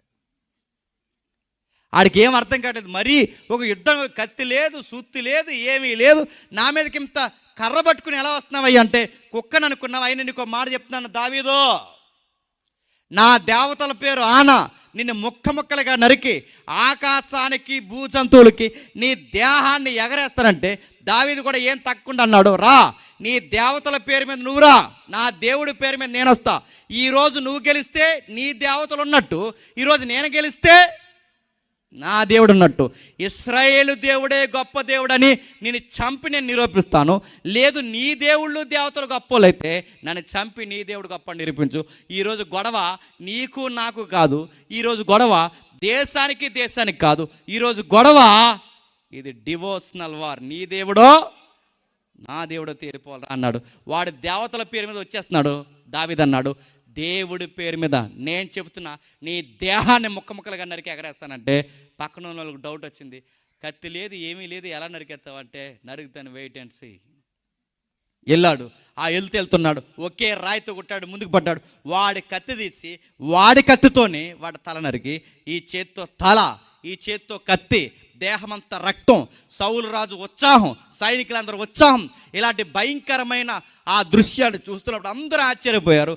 జయించలేమనుకున్న గొలియాతు గారిని ఇట్టే నిమిషాల్లో చంపేశాడు. ఆ చంపేసిన గొలియాతు తల ఒక పక్కన, కత్తి ఒక పక్కన, ఈ 2 పట్టుకుని అలా టౌన్లోకి వస్తుంటే పక్కన రాజు ఉన్నాడు, సైనికులు ఉన్నారు. ఇప్పుడు దావీదు చేతిలో కత్తి ఉంది, గొలియాతు గాడి యొక్క మరణపు వార్త ఉంది. ఈ 2 పట్టుకుని దావీదు అలా వస్తుంటే దావీదుని చూసి ఫ్యాన్స్ అయిపోయారండి చాలామంది. ఎందుకు? ఆయన వస్తున్న వీరోచితమైన కార్యం చూస్తే దావీదుకి ఫ్యాన్స్ అయిపోయారు. జయించలేని ఒక భయంకరమైన వ్యక్తిని జయించలేని వార్త ఎప్పుడైతే ఉత్సాహంగా అందుకుందో అనేక మంది ఫ్యాన్స్ అయిపోయారు. ఈ ఫ్యాన్స్లో డేంజరస్ ఫ్యాన్స్ ఉన్నారు. ఆ ఫ్యాన్స్ ఎవరంటే లేడీస్. వీళ్ళకి అమ్ముంచారు సౌలుకి దావీదుకి. ఈ మధ్యలోకి వచ్చారు. వచ్చిన వాళ్ళు కుదురుగా ఉన్నారా, ఓ పాట రాసి, మరి ఎప్పుడు రాశారు ఈ పాట, ఓ పాట రాశారట. ఆ పాటలో లిరిక్స్ ఇలా ఉన్నాయి. ఆ లిరిక్స్ ఏంటంటే, సౌలుకి 1000 ఆడవాళ్ళు రాశారు ఆ పాట. సౌలుకి 1000 చెప్పండి, దావీదుకి 10,000, దావీదుకి 10,000, సౌలుకి 1000 కానీ ఈ పాట అయిన వెంటనే సిర్రెత్తిపోయింది. ఎవరికి చెప్పండి? సౌలు గారికి. ఏంటి? ప్రజలను గాస్తున్న నాకు 1000, గొర్రెలను గాస్తున్న వాడికి 10,000, పాడినోళ్ళని పాడించిన వాళ్ళ సంగతి చూస్తానని దావీదుని పొగుడుతుంటే తట్టుకోలేకపోయాడు. ఆ రోజు అసూయ పెట్టుకున్నాడు, పరిగెట్టించాడు, ఇంకా పరిగెట్టించాడు, దావీదుని పరిగెట్టించి దావీదుని ఇలాగా వదిలేస్తే రేపు పొద్దున్న నాకు పోటీ అయిపోయేలా ఉన్నాడని చెప్పి దావీదుని బతుకుండగానే చంపేయాలని తన 40 ఏళ్ల పరిపాలనలో పదుల సంవత్సరాలు దావీదుని పరిగెట్టిస్తూనే ఉన్నాడు. ఆ ఉరుకులు పరుగుల జీవితంలో భాగమేనండి. దావీదు గారికి ఒకరోజు దొరికేశాడు అడ్డంగా. ఎలా అడ్డంగా దొరికాడు? సంకాని వర్తకునికి గృహలోకి పోయాడు. సంకాని వర్తకుని అంటే ఏంటని అడగండి, వాష్రూమ్ అని. వాష్రూమ్కి వెళ్ళాడు ఎవరు? సౌలు గారు. వాష్రూమ్ ఎలా ఉంటుంది ఆ రోజుల్లో? మనకులా ఉంటాయా? గృహాలే వాష్రూమ్లు ఆ రోజు, పబ్లిక్ టాయిలెట్స్ అవే. ఆ లోపలికి వెళ్ళారు. కానీ ఆ గృహలో దావీదు ఉన్నాడు సంగతి సౌలు గారికి తెలీదు. ఆ లోపలికి వెళ్తే ఆ లోపల దావీదు గారు ముందు దావీదు ఉన్నాడని సౌలుకి తెలియక దావీదు గారు ముందు ఈయన సంకాని వర్తకునికి వెళ్తున్నాడు. ఆ లోపల దావీదు గారు కత్తి పట్టుకుని తన వెనకాల ఉన్న క్లాత్ కట్ చేశాడు. ఆ రోజుల్లో రాజుల డ్రెస్సులు ఎలా ఉంటాయంటే ఆడపిల్లలు లెగ్గిన్ టాపులు వేసుకుంటారు చూసారా, అది ఇలా పొడవుకుంటుంది కదా, సేమ్ ఆ టైప్ అనమాట. దాని మీద కవచాలు ఆ టైప్ ఉన్న ఆ క్లాత్ని వెనకాల కట్ చేశాడు. దూరంగా వచ్చి దావీదు ఇలా అన్నాడు, అయ్యా తండ్రి సమాల్లో మీకు మాట చెప్తున్నాను, మిమ్మల్ని లేపేయాలంటే 2 నిమిషాల పని, కానీ నేను మిమ్మల్ని ఎందుకంటే నా తండ్రి సమానులు, నాకన్నా ముందు అభిషేకింపబడినవారు, అయితే నా మీద మీరు ఎందుకు అసూయ పెట్టుకున్నా నాకు అర్థం కావట్లేదు. నేను ఏ రోజు రాజు అవ్వాలనుకోలేదు, నా దేవుడే నన్ను పిలుస్తున్నాడు నాకు అర్థమైంది. అసలు నేను వచ్చే సమయానికి సమూయేలు గారు నన్ను ఎందుకు అభిషేకించారు కూడా నాకు తెలియదు. అసలు నేను అనుకుంటే రాజు అవ్వలేదు, దేవుడు అనుకుంటే నేను రాజు అవ్వబోతున్నాను. నా మీద ఎందుకు ఇంత అసూయ పెట్టుకుని నాకు అర్థం కావట్లేదు. అయినా మీ ముందు నేను ఏ పాటి వాడిని, ధూళి వంటి వాడిని, పురుగు వంటి వాడిని, నీ ఎముకనంటిన వాడిని, నీ ముందు ఏమాత్రం వాడిని, నేను తక్కువ వాడిని. అయినా మిమ్మల్ని లేపాలంటే 2 నిమిషాల పని, కానీ నేను మిమ్మల్ని ఏం చేయలేదు. ఎందుకంటే మీకు తెలియకుండానే మీ వస్త్రమే నేను కట్ చేశానంటే మీ పేక్ కట్ చేయడం పెద్ద లెక్కేం కాదు.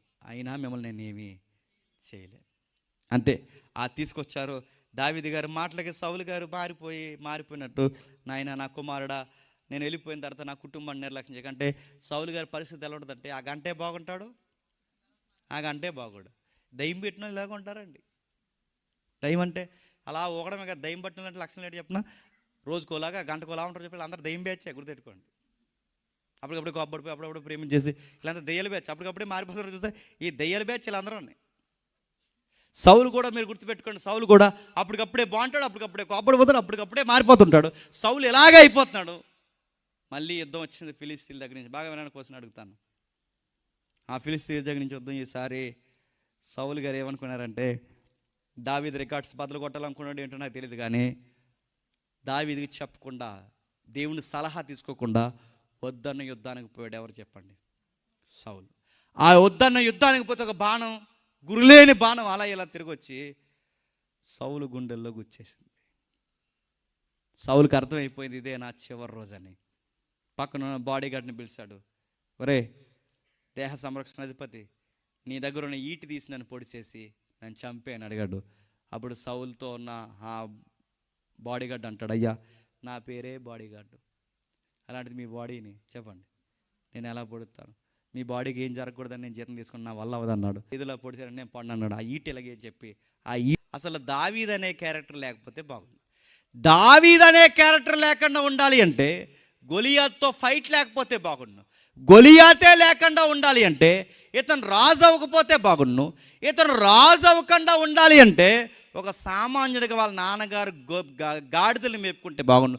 ఇప్పుడు దావీదుకి బాగా వినండి, సౌలు తన నాన్నగారి గాడిదలు మేపుకుంటున్న ఈయన ఇప్పుడు రాజు అయిన తర్వాత ఈ కుంపటి వచ్చింది.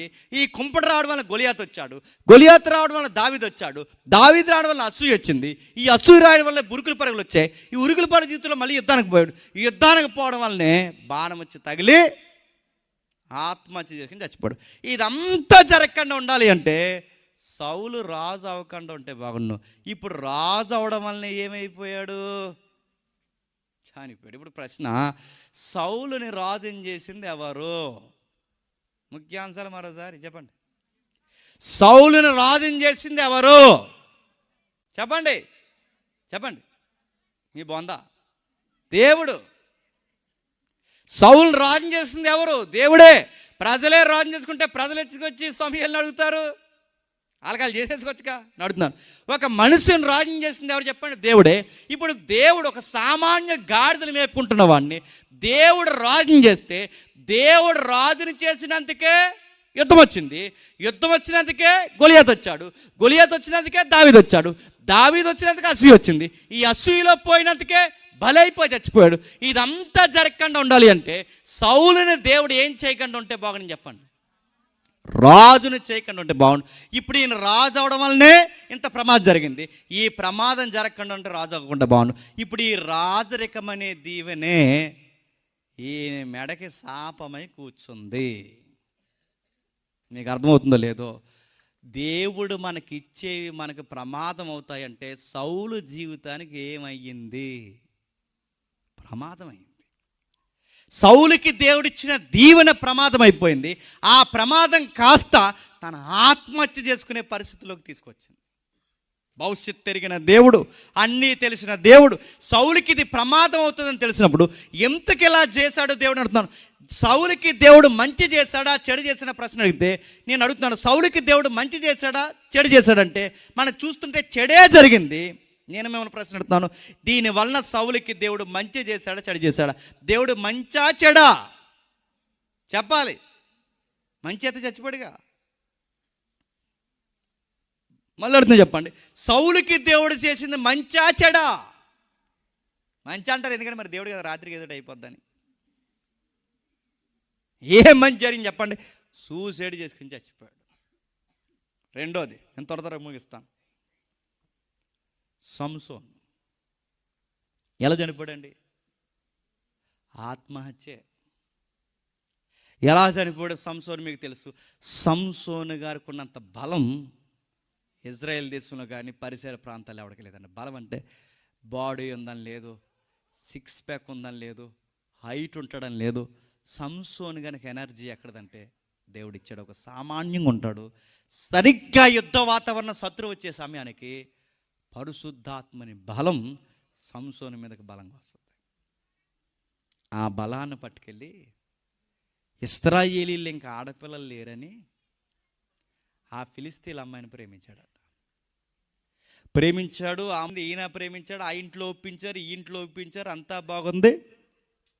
కానీ గుర్తుపెట్టుకోండి, పెళ్ళి జరగకముందుకో కుంపటి జరిగింది. ఆ అమ్మాయిని ప్రేమించాడు. అమ్మాయిని ప్రేమిస్తే ఆ పెళ్ళింటి మామ అంటే పెళ్లి కూతురు యొక్క తండ్రి ఎవరైతున్నాడో ఆ పెళ్లి కూతురు తండ్రి దగ్గరికి ఫిలిస్తీన్ల సర్దార్లు అందరూ వెళ్ళి అన్నారట, బాబు ఆడు నీకు అల్లుడైతే నీకొక్కడు అల్లుడు అవడో చెప్పు, నీకొక్కడికి అల్లుడు అవడో చెప్పండి, మా అందరికి అల్లుడు అవుతాడు. ఆడ కోపం వచ్చినప్పుడు అలా మడతెట్టు అందరినీ చెప్పండి కింద తొక్కేస్తున్నాడు. ఇలా అటోడు అల్లుడు అయ్యాడంటే అందరికి ప్రమాదం. అర్జెంటుగా పెళ్లి రద్దు చేసి మీ అమ్మాయిని వేరెవరికి ఇచ్చి పెళ్లి చేస్తావా గొడవ పెట్టుకున్నారంట. ఎవరితో? పెళ్లి కూతురు తండ్రితో. పెళ్లి కూతురు తండ్రి దేశాన్ని ఎదిరించలేడు కనుక వెంటనే ఏం చేశారంటే పెళ్లి కూతురు తండ్రి తన సంసోను ఫ్రెండ్కి ఇచ్చి ఎప్పుడైతే పెళ్లి చేశాడో ఈ లోపల ఊళ్ళోకి వచ్చాడు. వచ్చిన సంసోను తెలిసింది, మీ ప్రేమించిన అమ్మాయి ఎవరైతే ఉందో ఆ అమ్మాయికి పెళ్ళి అయిపోయింది. మీ ఫ్రెండ్కి ఇచ్చే ఈ బాధ తట్టుకోలేక సంసోను ఏం చేశాడంటే 300 నక్కలు పట్టుకొని ఆ నక్కల తోకలకు ముడెట్టి ఆ ముడుల మధ్య నిప్పెట్టి ఆ నిప్పెట్టుకెళ్ళి కుప్పలు తగలేడాడట. ఇది 300 నక్కలు ఉంది. నువ్వు నిజంగానే నన్ను ఆగమేనన్ను కుర్రోళ్ళు ఎలాగ అడుగుతారంటే నీ అకౌంట్లో డబ్బులు ఎంత ఉన్నాయి చెప్పండి, మీకు ఎన్ని ఎకరాలు ఉన్నాయి, నువ్వు ఎన్నో వాడివి, నువ్వేం చేస్తుంటావు, ఇవన్నీ అడుగుతున్నప్పుడు వీడికి ఏమీ లేకపోయినా ఇంత పొడుగు చెప్తుంటాడు. ఏమని? మాకు 5 ఎకరాలు, వీడు బంద వీడికి ఏమీ లేవు, 5 ఎకరాలు ఉన్నాయి, కేజీ బంగారం ఉంది, ఇవన్నీ చెప్తుంటే చెప్పండి వీడు బిల్డప్కి. కానీ సంసోన్ గారికి నిజంగానే ఆయనకి ఎనర్జీ ఉంది. ఆ అమ్మాయి అడుగుతుంది, ఏమని అడుగుతుందంటే నీ బలం ఎందులో ఉంది చెప్పాను. ఆయన ఎటకర్రలు ఆడాడు. ఆ ఎటకర్రలు ఆడుతున్న బలం అందులో ఉంది, ఇందులో ఉందని చెప్తే సంసోన్ గారు చెప్పిన సీక్రెట్స్ బయట. రన్నింగ్కి వెళ్తే లాంగ్ రన్ అయినా షార్ట్ రన్ అయినా ఏ రికార్డ్స్ అయినా అన్ని స్వర్ణాలన్నీ ఎవరికి వస్తాయి తెలుసా? అంత స్పీడ్ రన్నర్ ఎవరు చెప్పండి? మొత్తం 300 నక్కలను పట్టుకుని వాటికి తోకలకి ముడెట్టి ఆ ముళ్ళు మధ్య నిప్పెట్టి కుప్పలను తగలేడేశాడట. ఈ టెంపర్లో డిప్రెషన్లో తిరుగుతుంటే అలా తిరుగుతూ వెళుతుండగా మరొక ఆవిడ కనబడింది సంసోన్ గారికి. ప్రేమించట్లేదు. ప్రేమలో ఏం ఉండకూడదో తెలుసా అందట. ఏం ఉండకూడదు చెప్పండి? కూరలు ఏం ఉండకూడదు? రహస్యాలు ఉండకూడదు. నువ్వు నా దగ్గర చెప్పండి రహస్యాలు మెయింటైన్ చేస్తే ఈయన అన్నాడు, నేనేం మెయింటైన్ చేశానంటే, ఏం మెయింటైన్ చేసాను నా దగ్గర, అది ఏం మెయింటైన్ చేశానంటే, నువ్వెందుకు నీ ఎనర్జీ ఎందులో ఉందో చెప్పండి. నాకు చెప్పలేదంటే, ఓ అదా అంటే అదే చెప్పంది. అప్పుడు చెప్పేశాడు. మళ్ళీ ఎటకరలాడు మళ్ళీ చెప్పేసింది. కానీ గమనిస్తే బాగుంది, ఇది పనికిమాలలో ఉంది, సిగరెట్లని బయటికి చెప్తున్నాను, ఒక కన్ను వేస్తే బాగుంది, కానీ చెప్పలేదు. ఎందుకంటే అదో లేలా అలా మైమరిపోతుంది. ఆ తర్వాత తీసుకొచ్చింది, ఇంకెక్కడా ప్లేస్ లేదని తొడమే పొడుకోబెట్టిందంట. అలా పొడుకోబెట్టి జాల కొట్టి ఇలా తలదూవుతుందంటే, ఇలా తలదూవి చెప్పు నీ సిగరెట్ చెప్పండి ఎందులో ఉందనగానే ఆయన వెంటనే చెప్పేశాడు. ప్రాణం విసిగిపోయి చెప్పేశాడు. సింహాన్ని జయించినోడు ప్రాణం విసిగిపోయి చెప్పాడండి, ఏమని, నా బలం ఎందులో ఉందంటే చెప్పండి, నువ్వు దూతున్న తలలోనూ ఉంది. టకటకమని కటింగ్ వేసింది. టకటకమని వచ్చారు, తీసుకెళ్లారు, తిరగలు కట్టేశారు. ఆ తిరగలు కట్టేసిన వెంటనే 2 కళ్ళు పీకేశారు. ఆ 2 కళ్ళు పీకేసిన వెంటనే సంసోనికి అర్థమైంది, దేవా తప్పు చేశాను, నువ్వు ఇచ్చిన వరాన్ని ఎలా ఉపయోగించాలో తెలియక నేను తప్పు చేశాను ప్రభువా, నన్ను క్షమించు ప్రభువా, మళ్ళీ నాకు ఒకసారి అవకాశం ఈ ప్రభువా, ఒక్కసారి నాకు అవకాశం ఈ ప్రభువా అని బతిమలాడుకున్నాడు. దేవుడు బలం ఇచ్చాడు. ఆ బలం ఇస్తే దేవుడు చేసిన ఆ కార్యానికి సంసాడు. ఇప్పుడు ఈ బలమైన జీవితానికి ఏమైంది చెప్పండి? శాపమైంది. మీకేమర్థమవుతుంది? మనుషులకి దేవుడు ఏదో ఒకటి ఇస్తున్నాడు, అదే వాళ్ళ మెడలకు ఏమవుతుంది చెప్పండి? ఉరితాడవుతుంది. సౌలుకి అధికారం ఇచ్చాడు, ఉరయింది. సంసోనికి బలం ఇచ్చాడు, ఉరయింది. మరొకడున్నాడు బైబిల్లో, ఇస్కరియోతు యోధ, గొప్ప సేవ ఇచ్చాడు. ఆ సేవలు ఎలా చేశాడు చెప్పండి? ఉరేసుకుని చచ్చాడు. సేవే భాగ్యం, సేవే వరం. అలాంటి సేవలో ఒక ట్రెజరీ మెంబర్గా దేవుడు చేస్తే, ఒక పనికి మాలినోడు ఇస్కరియోతు యోధ. ఇస్కరియోతు ఊరంటేనే దరిద్రపు ఊరది. ఆ ఊరి పేరు ఇస్కరియోతు. ఆ ఇస్కరియోతు ఊర్లో అందరూ జోదాలు ఆడతారు. అందరూ ప్యాకెట్గా అంటే ఒక మాట చెప్పాలంటే జోదాలు ఆడతారు అందరూ. ఇస్కరియోతు యోధ కూడా జోదాలు అలవాటు. ఈ జోదాలు ఆడే వాళ్ళకి బాగా ఏం కావాలి చెప్పండి? డబ్బులు కావాలి.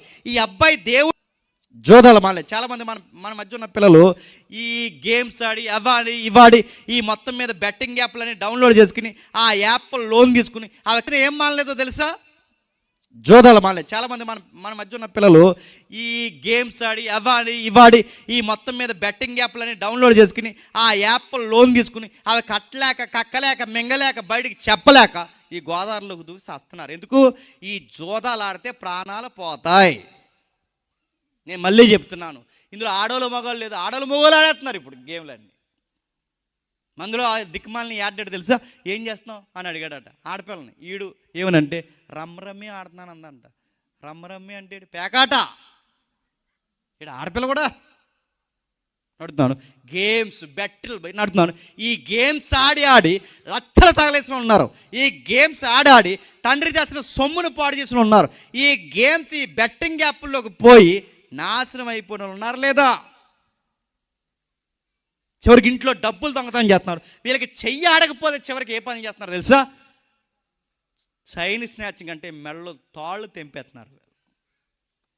ఇస్కరియోతు యోధాకి అలవాట్లు పోక, ఈ భయంకరమైన జోదాల అలవాటు పోక, ఈ అలవాటు పోక దేవుని కానుకల సందా సెంచులో సందానే దొంగిలించాడట. ఈ డబ్బులు సరిపోలేదు, పేదోళ్ళ డబ్బులు సంబంధించాడు. ఈ పేదోళ్ళ డబ్బులు సరిపోలేదని వీడికి డబ్బులు ఎక్కువ కావాల్సి వచ్చి డెడ్ సీప్గా తన గురువు గారిని 30 ఎండి నాణ్యాలకి అమ్మేశాడు. అమ్మేసిన తర్వాత వీడు ఏమనుకున్నాడంటే జస్ట్ కొట్టేసి వదిలేస్తారు, తర్వాత ఈయన ఎలాగా ప్రేమమయుడు, మళ్ళీ నన్ను జాయిన్ చేసేసుకుంటాడు, క్షమించేస్తాడు, మళ్ళీ యథావిధిగా నా జీవితాన్ని కొనసాగించవచ్చు అనుకున్నాడు. కానీ వీడు ఎక్స్పెక్ట్ చేయింది ఏంటంటే యేసుప్రభుని సిలువేస్తారన్న సంగతి వీడికి తెలియదు.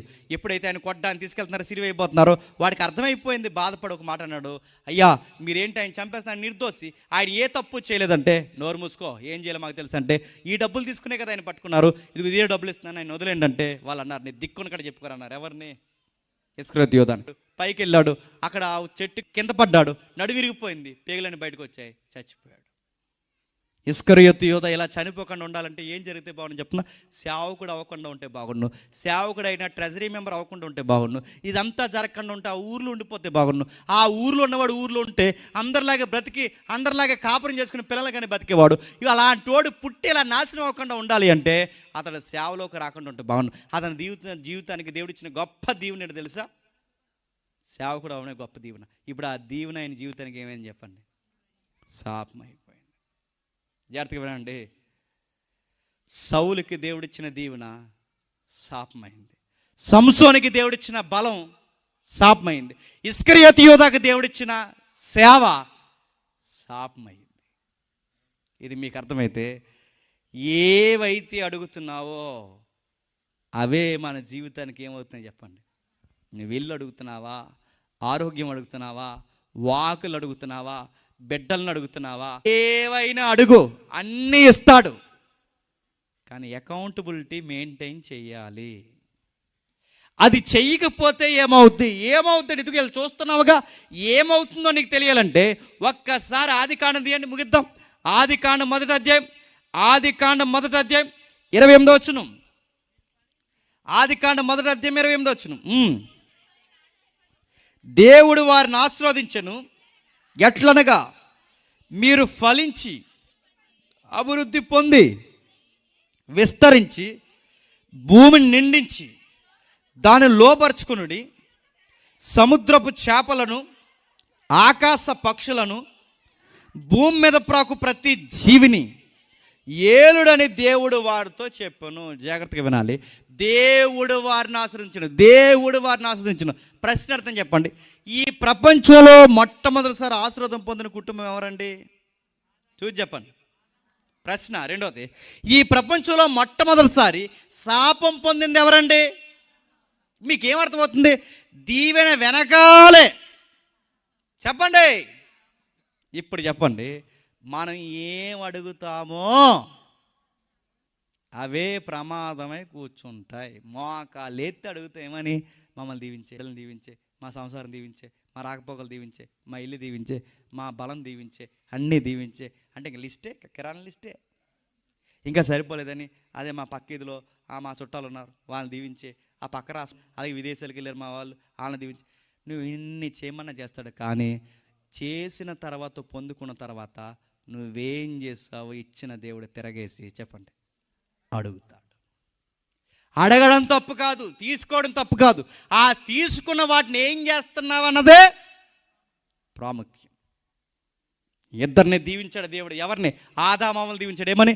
మీరు ఫలించి అభివృద్ధి పొంది విస్తరించి. అంటే దీవెనలో ఏముంది? బాధ్యత ఉంది. ఏం బాధ్యత ఉంది? ఫలించాలి. ఫలించిన బాధ్యత. ఫలించడం అంటే ఏంటి?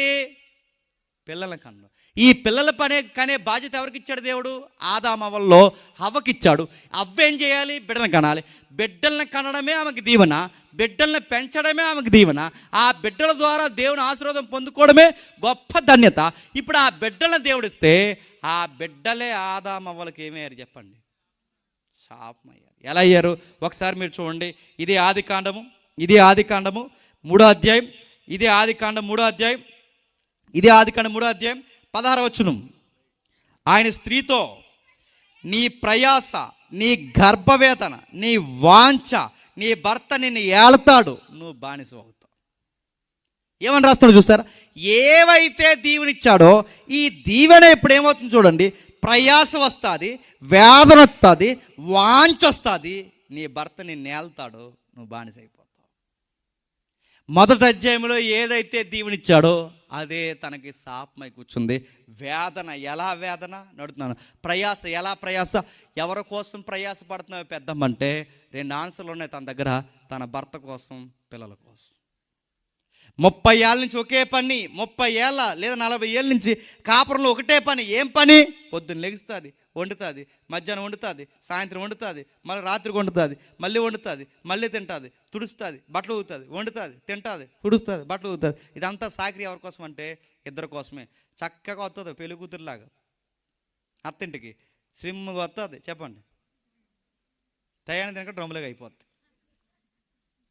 ఇలా ఉండేది బంగారు బొమ్మలకి ఇలాగ అయిపోయేటని అడగండి, ఏం చేస్తామరా, టయానికి తినక టయానికి నిద్ర ఒకంటే ఇలాగ అయిపోయేటంటే ఏం చేస్తారంటే, ఇంత చక్కగా ఎంత రాయల్టీగా పెరిగో ఇలాగ అయిపోయి పెళ్లి చేసుకున్న తర్వాత నీకు కష్టం అనిపించట్లేదంటే అంటది, ఎప్పుడో హిమాలయాలు పోదాం అనుకున్నాను కానీ వెళ్ళి అంట. మరి ఎందుకు కాగవంటే తన దగ్గర 2 ఆన్సర్లు ఉన్నాయి. ఆ ఆన్సర్లు ఏంటంటే, ఒకటి భర్త, 2 పిల్లలు.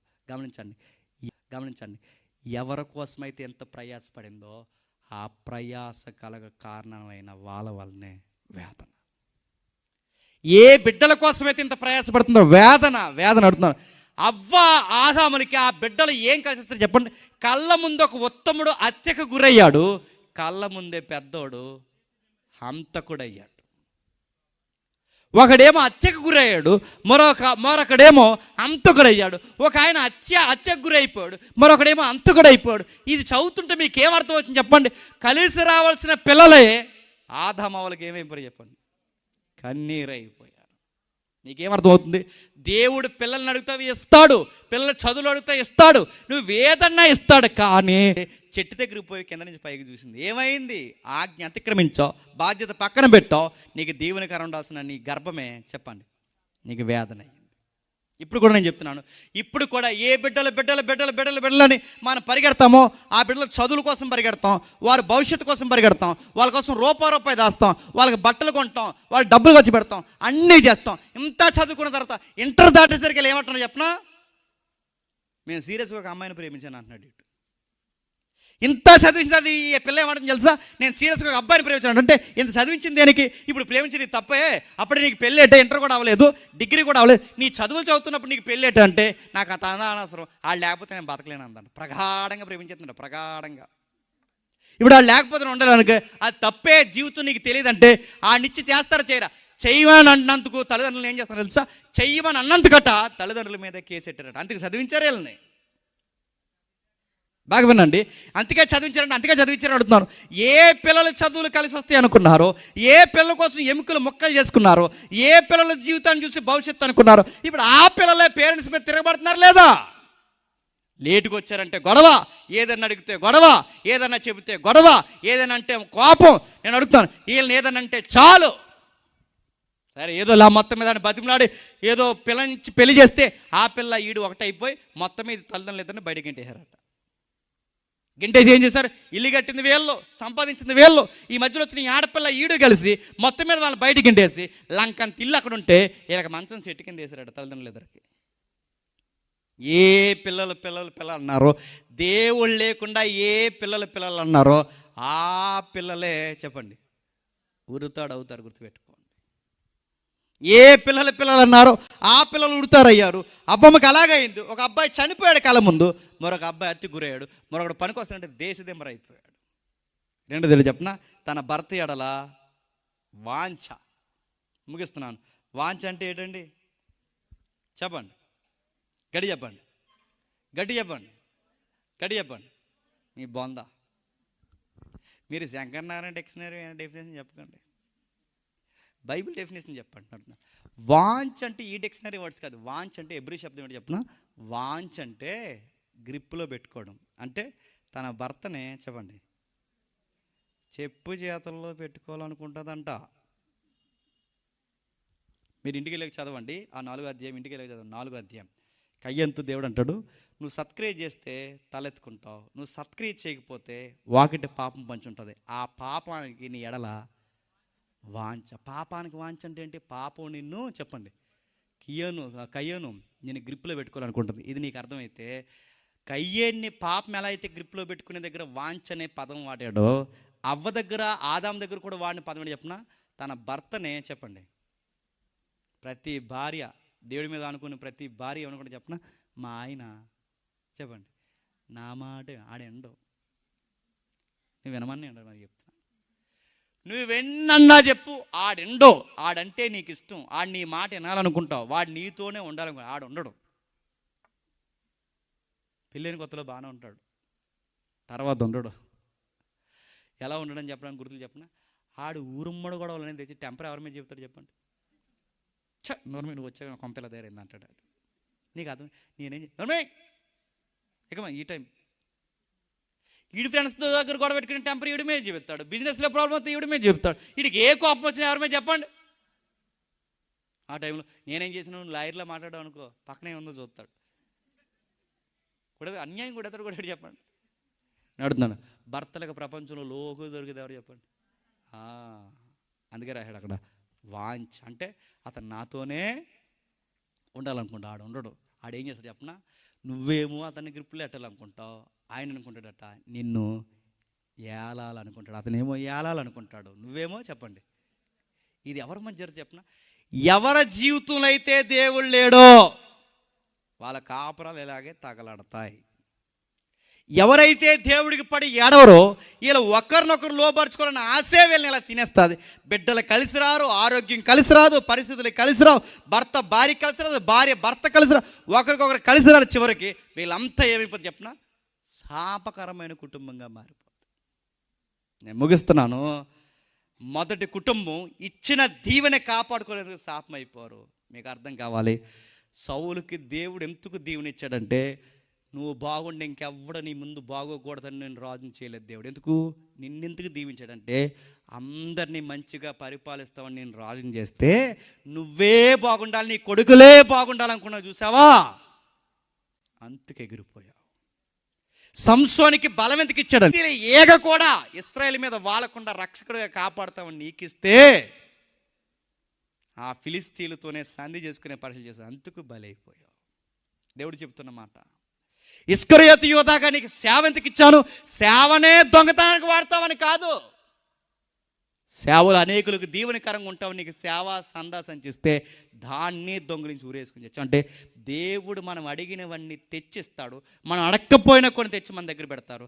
ఆ పెట్టినప్పుడు వాడిని మెయింటైన్ చేయడం మనకు రాలేదో ప్రమాదమై కూర్చుంటుంది. ఒకనికి 5 ఇచ్చాడు, 5కి 5 చేశాడు, బలా ఇంకా తీసుకో అన్నాడు. ఒకనికి 2 ఇచ్చాడు, 2కి 2 చేశాడు, బలా ఇంకా తీసుకంటే ఆయన దగ్గర ఇచ్చుకున్న తర్వాత మనం నమ్మకంగా ఉండి వాటిని డెవలప్ చేస్తే ఏం చేస్తాడు చెప్పండి, ఇంకా ఇస్తాడు, ఇంకా ఇస్తాడు, ఇంకా ఇస్తాడు. కానీ ఇచ్చుకున్న దాని తర్వాత ఎటకారం ఆడేమనుకోండి చెప్పండి, ఉన్నది కూడా చెప్పండి తీసేస్తాడు. ఆయనతో వచ్చిన ప్రాబ్లం ఏంటి చెప్పిన, ఆయనకి ఇవ్వడమో తెలుసు చెప్పండి, తీసుకోవడము తెలుసు. ఆయనకి ఇవ్వడమో తెలుసు, తీసుకోవడం తెలుసు. ఆ దేవుని ఎదుట మనకు కనబడాల్సిన సంగతి ఒకటే, ఆ దేవుని ఎదుట మనం చూస్తున్న మనసు ఒకటే. ఆయన అడుగుతాడంటే అడుగుతాడు, నీకు ఇల్లు ఇచ్చాడు అడుగుతాడు, ఆ ఇల్లు కట్టాక ఏం చేస్తున్నావు. సరిగ్గా ఆదివారం నాడే అక్కడ వర్తమానం ప్రారంభమవుతున్నా, సరిగ్గా ఆదివారం నాడే సన్నిధి స్టార్ట్ అవుతున్నా, ఇంట్లో కూర్చుని ఎంటర్టైన్మెంట్ ప్రోగ్రాంలు పెట్టుకుని కుర్చీ మీద కుర్చీ వేసి కుర్చీలో కాళ్ళు వేసి నువ్వు ఊగుతూ సరదా జలసాలు చేస్తున్నావు అనుకో, ఇల్లు ఇచ్చిన దేవుడికి ఇల్లు ఇవ్వడమో తెలుసు చెప్పండి, తీసుకోవడమో తెలుసు. నీకు ఆరోగ్యం ఇచ్చింది దేనికి, ఇప్పుడు వరకు ఆరోగ్యం లేదంటే సన్నిధి తిరిగావు, ఆరోగ్యం ఇచ్చిన తర్వాత ఊరి మీద తిరిగితే ఇవ్వడమో తెలుసు చెప్పండి, తీసుకోవడమో తెలుసు. పెళ్లి కానంత వరకు పెళ్లి లేదు పెళ్లి లేదు పెళ్లి లేదు అంటావు, పెళ్ళి అయిన తర్వాత ఆదివారం నాడే పోయారంటే బీచ్కి గోదావరి గొట్టులు తిరగడానికి. ఆయనకి చేయడమో తెలుసు, నెక్స్ట్ అడగండి ఏంటండి, ఇవ్వడమో తెలుసు చెప్పండి, తీసుకోవడమో తెలుసు. పెళ్లి కానంత వరకు పెళ్లి లేదు పెళ్లి లేదు పెళ్లి లేదు అంటావు, పెళ్ళి అయిన తర్వాత ఆదివారం నాడే పోయారంటే బీచ్కి గోదావరి గొట్టులు తిరగడానికి. ఆయనకి చేయడమో తెలుసు, నెక్స్ట్ అడగండి ఏంటండి. పిల్లలు లేనంతకాలం పిల్లకి చచ్చి రావట్లేదంటే పిల్లలు బాగా చిన్నోళ్ళు అయిపోయారన్నా. ఏవైతే ఇచ్చాడో అవే నీకు కట్ అయిపోద్ది. నువ్వు ఎందుకు సంఘానికి రావట్లేదు, ఉద్యోగాలు రాలేకపోతే ఉద్యోగం ఎవడ ఇచ్చాడు నీకు, నువ్వు ఎందుకు రాలేకపోతున్నాడు, ఇల్లు కట్టాను అప్పులే, నువ్వు ఎవడ చేయమన్నాడు అప్పు, దేవుడు ఇస్తాడు ఇస్తాడు, నువ్వేమడిగిన ఇస్తాడు. 5 అడుగావా ఇస్తాడు, ఇంకా అడుగు ఇస్తాడు, ఇంకా అడుగు ఇస్తాడు. ఆయన రొట్టెని లేరు పిల్లలు లేరు పిల్లలు లేరు అంటావు, ఆ పిల్లలు ఇచ్చిన తర్వాత పిల్లలు అంకెట్టుకుని ఎందుకు చచ్చి రావట్లేదంటే పిల్లలు బాగా చిన్నోళ్ళు అయిపోయారన్నా. ఏవైతే ఇచ్చాడో అవే నీకు కట్ అయిపోద్ది. నువ్వు ఎందుకు సంఘానికి రావట్లేదు, ఉద్యోగాలు రాలేకపోతే ఉద్యోగం ఎవడ ఇచ్చాడు నీకు, నువ్వు ఎందుకు రాలేకపోతున్నాడు, ఇల్లు కట్టాను అప్పులే, నువ్వు ఎవడ చేయమన్నాడు అప్పు, దేవుడు ఇస్తాడు ఇస్తాడు, నువ్వేమడిగిన ఇస్తాడు. 5 అడుగావా ఇస్తాడు, ఇంకా అడుగు ఇస్తాడు, ఇంకా అడుగు ఇస్తాడు. ఆయన రొట్టెని అడిగితే రాతినోడు అంతకు మించే ఇస్తాడు, ఆయన చేపను అడిగితే పావునివాడు అంతకు మించే ఇస్తాడు, నువ్వేమడిగినా ఇస్తాడు. కానీ ఒక్కటి షరతులు వర్తిస్తాయి. నీ పిల్లలకి మంచి భవిష్యత్తు ఇస్తాడు, నీ జీవితానికి ఇంకా చక్కటి భవిష్యత్తు ఇస్తాడు. మీ ఆర్థిక ఫలములా ఇస్తాడు, మీ ఆరోగ్య ఫలములా ఇస్తాడు, మీ సంఘ అభివృద్ధిలా చేస్తాడు, అన్నీ చేస్తాడు. కానీ ఆయన లెక్కకి సరిపోయేలా ఉండాలి. కొన్నిసార్లు దేవుడు మనకి ఎందుకు ఇవ్వడం చెప్పనా? మనం కాపాడుకోవడం రాదు కాబట్టి ఇవ్వడం మనకి. మమ్మల్ని ఆర్థికంగా దీవించడు. ఎందుకంటే నువ్వు దీవెంతే ఎలా తయారవుతావు అని తెలుసు, అందుకే దీవించడు. మాకు ఎలా ఎత్తాడు? నువ్వు చిన్న విషయంలో నమ్మకంగా లేనప్పుడు నేను తీసుకెళ్ళి పెద్ద విషయం ఎలా కూర్చోబెడతాడు. అక్కడ నమ్మకం లేనప్పుడు ఇంకా ఎందుకు ఇచ్చేస్తాడు నడుతున్నాను. ఎందుకు దేవుడు కొన్నిసార్లు మనం ఎంత ప్రార్థన చేసి మనం జవాబు ఇవ్వడంటే మనకి ఇచ్చిన తర్వాత వాటిని మెయింటైన్ చేయడం చెప్పండి రాదు. ఇదంతా విన్న తర్వాత మీకు అర్థమవుద్ది. అంటే మనం మెయింటైన్ చేస్తే దేవుడు ఇస్తా అన్నాడు కాబట్టి ఈసారి నన్నే ముఖ్యమంత్రిని చేయని అడగండి. నేను చేయడు, ఎందుకంటే నీకు ఏమీ లేకపోతే నిలబడతలేదు. ముఖ్యమంత్రి అయితే గోదరగొట్ట అమ్మేస్తావు ముందు మాకు. అందుకే మనకి ఏమి ఇవ్వాలో అని తెలుసు, ఎవరిని ఎక్కడ పెట్టాలో తెలుసు. పెంకిటింట్లో ఎందుకు పెట్టాడో నీకు తెలియాలి, మేళ్ళు ఎందుకు పెట్టాడో నీకు తెలియాలి, నీకు ఉద్యోగం ఎందుకు ఇచ్చాడో నీకు తెలియాలి, ఇంకా ఆశించిన ఎందుకు ఆలస్యం అవుతుందో నీకు తెలియాలి. ఎందుకంటే నువ్వు ఆయనతో ఎలా ఉంటున్నావు నీకు తెలియాలి. ఈసారి ప్రార్థనలు అడుగుతున్నప్పుడు జాగ్రత్త, ఏం అడుగుతున్నావు జాగ్రత్త. ఒకవేళ ఆ ప్రార్థనా ఫలాలు పొందుకుంటే ఆ పొందుకున్న వాటికి ఆయనతో సరిపోతుందో లేదో జాగ్రత్త. మన దేవుడు ఇస్తాడు చెప్పండి, సరిగ్గా ఉండకపోతే చెప్పండి తీసుకుంటాడు. సౌలుకి ఇచ్చాడు, నిలబడలేకపోయాడు, తీసి దావీదుకి ఇచ్చేసాడు. సంసోన్ నిలబడ్డాడు, నిలబడలేకపోయాడు, సంసోన్ తీసి మరొక న్యాయాధిపతిని నిలబెట్టేశాడు. ఇస్కరియోతు యోధాకి ఇచ్చాడు, నిలబడలేకపోయాడు, అదే స్థానాన్ని మత్తీయా అనే వ్యక్తికి దేవుడు ఆ స్థానాన్ని ఇచ్చాడు. నేను అడుగుతున్నాను, నీకు ఎన్ని ఇచ్చాడు నాకు తెలియదు, సరిగ్గా కాపాడుకో. బిడ్డలు ఇచ్చాడా కాపాడు, ఆరోగ్యం ఇచ్చాడా కాపాడు, ఇల్లు ఇచ్చాడా జాగ్రత్తగా ఉండు. నీకు ఏం చేసినా వాటిని బట్టి దేవుని స్తుతించు. లేదండి మాకు ఏమి ఇవ్వలేదంటే అన్నిటికన్నా గొప్పగా ఒకటి ఇచ్చాడు, అది ఇచ్చాడు, అది మాత్రం గుర్తుపెట్టుకోండి. అన్నిటికన్నా గొప్పది ఏంటంటే ఆయన మన కొరకు ప్రాణం ఇచ్చాడు, రక్తం ఇచ్చాడు, మన కొరకు నిలువెల్లా చనిపోయాడు, మన కొరకు మరణించాడు, తిరిగి లేచాడు, ఒక మాట ఇచ్చాడు. ఇక్కడ ఏవి ఇచ్చినా, ఇల్లు ఇచ్చిన వాకిలు ఇచ్చినా ఇక్కడ నశించిపోతారు. కానీ ఒకరోజు ఒక నిశ్చత్వం ఉంది పైన ఉన్న వాటి విషయం. వాటిని ఎతకండి, అవి ఎప్పటికీ వాడబారం. పైన ఉన్న వాటిని ఎతకండి, కానీ భూ సంబంధమైన వాటిని చెప్పండి ఎతకొద్దు. ఎందుకంటే మీరు అక్కడ వారు ఇక్కడ వారు కాదు, అక్కడ వాటి మీద మనసు ఉంచండి. ఆయన ఒకరోజు అక్కడి నుండే వస్తాడు, మనల్ని అందరినీ చెప్పండి తీసుకుని వెళ్తాడు. వాటి కొరకే భూమికి వచ్చాడు. ఈ లోపల మనకి ఏమేమి ఇచ్చాడా? నమ్మకంగా ఉండు. ఉద్యోగమా నమ్మకంగా ఉండు, సంసారమా నమ్మకంగా ఉండు, భర్తవైతే భార్యకి, భార్యవైతే భర్తకి, పిల్లలైతే తల్లిదండ్రులకి, సేవకుడైతే సంఘానికి, విశ్వాసులైతే సంఘానికి, ఎక్కడికక్కడే జాగ్రత్త కలిగి ఉండండి. మిమ్మల్ని బట్టే దేవుడు మీ దీవెనలు కూడా చెప్పండి సిద్ధపరుస్తాడు. 25లో రానివి 26లో దేవుడు ఇవ్వడానికి సిద్ధంగా ఉన్నాడు. అవి మీరు పొందుకోవాలంటే 25లో చేసిన తప్పులు చెప్పండి 26లో చేయకండి. నమ్మకంగా ఉండండి, అకౌంటబిలిటీ మెయింటైన్ చేయండి. 26లో మీకు సిద్ధపరిచినవన్నీ దేవుడు మీకు అనుగ్రహిస్తాడు. దేవుడు మిమ్మల్ని ఆశీర్వదించి బలపరచునుగాక. ఆమేన్, ఆమేన్, ఆమేన్. ప్రార్థన చేసుకుందాం. ప్రేమగల తండ్రి, కృపగల దేవా, ఎవరికి ఈ సంగతులు అర్థమైనా నాకు తెలియదు తండ్రి. పురాతనమైన సంగతులు ఈ ప్రాంతంలో కూడా మరొకసారి వినిపించినందుకు మీకు స్తుతులు స్తోత్రములు తండ్రి. తండ్రి, ఈ సభల కారకులైన కుటుంబాలని, దైవజనులని దీవించండి, ఆశీర్వదించండి. ఈ మాటలు ఎవరైనా పెడార్థానికి తీసుకుంటే వారిని క్షమించండి. మమ్మల్ని సతులుగా భావించి మా మీద చెడ్డ మాటలు పలికిన వారిని దీవించండి. వచ్చిన సేవకుల్ని, విశ్వాసుల్ని తండ్రి, వారి వారి జీవితాల్లో ఏవైతే తండ్రి ఉన్నవో వాటన్నింటినీ ఫలభరితంగా మార్చండి. మా శత్రువులను, మిత్రులు మీ చేతులకు అప్పగిస్తున్నాం. దీని వెనకాల పడిన ప్రతి కష్టానికి ప్రతిఫలం దయచేస్తానని కోరుతూ నడిపిస్తున్న దైవజనుల్ని, పెద్దల్ని, అందరినీ, సంఘ కాపురిని మీ చేతులకు అప్పగిస్తూ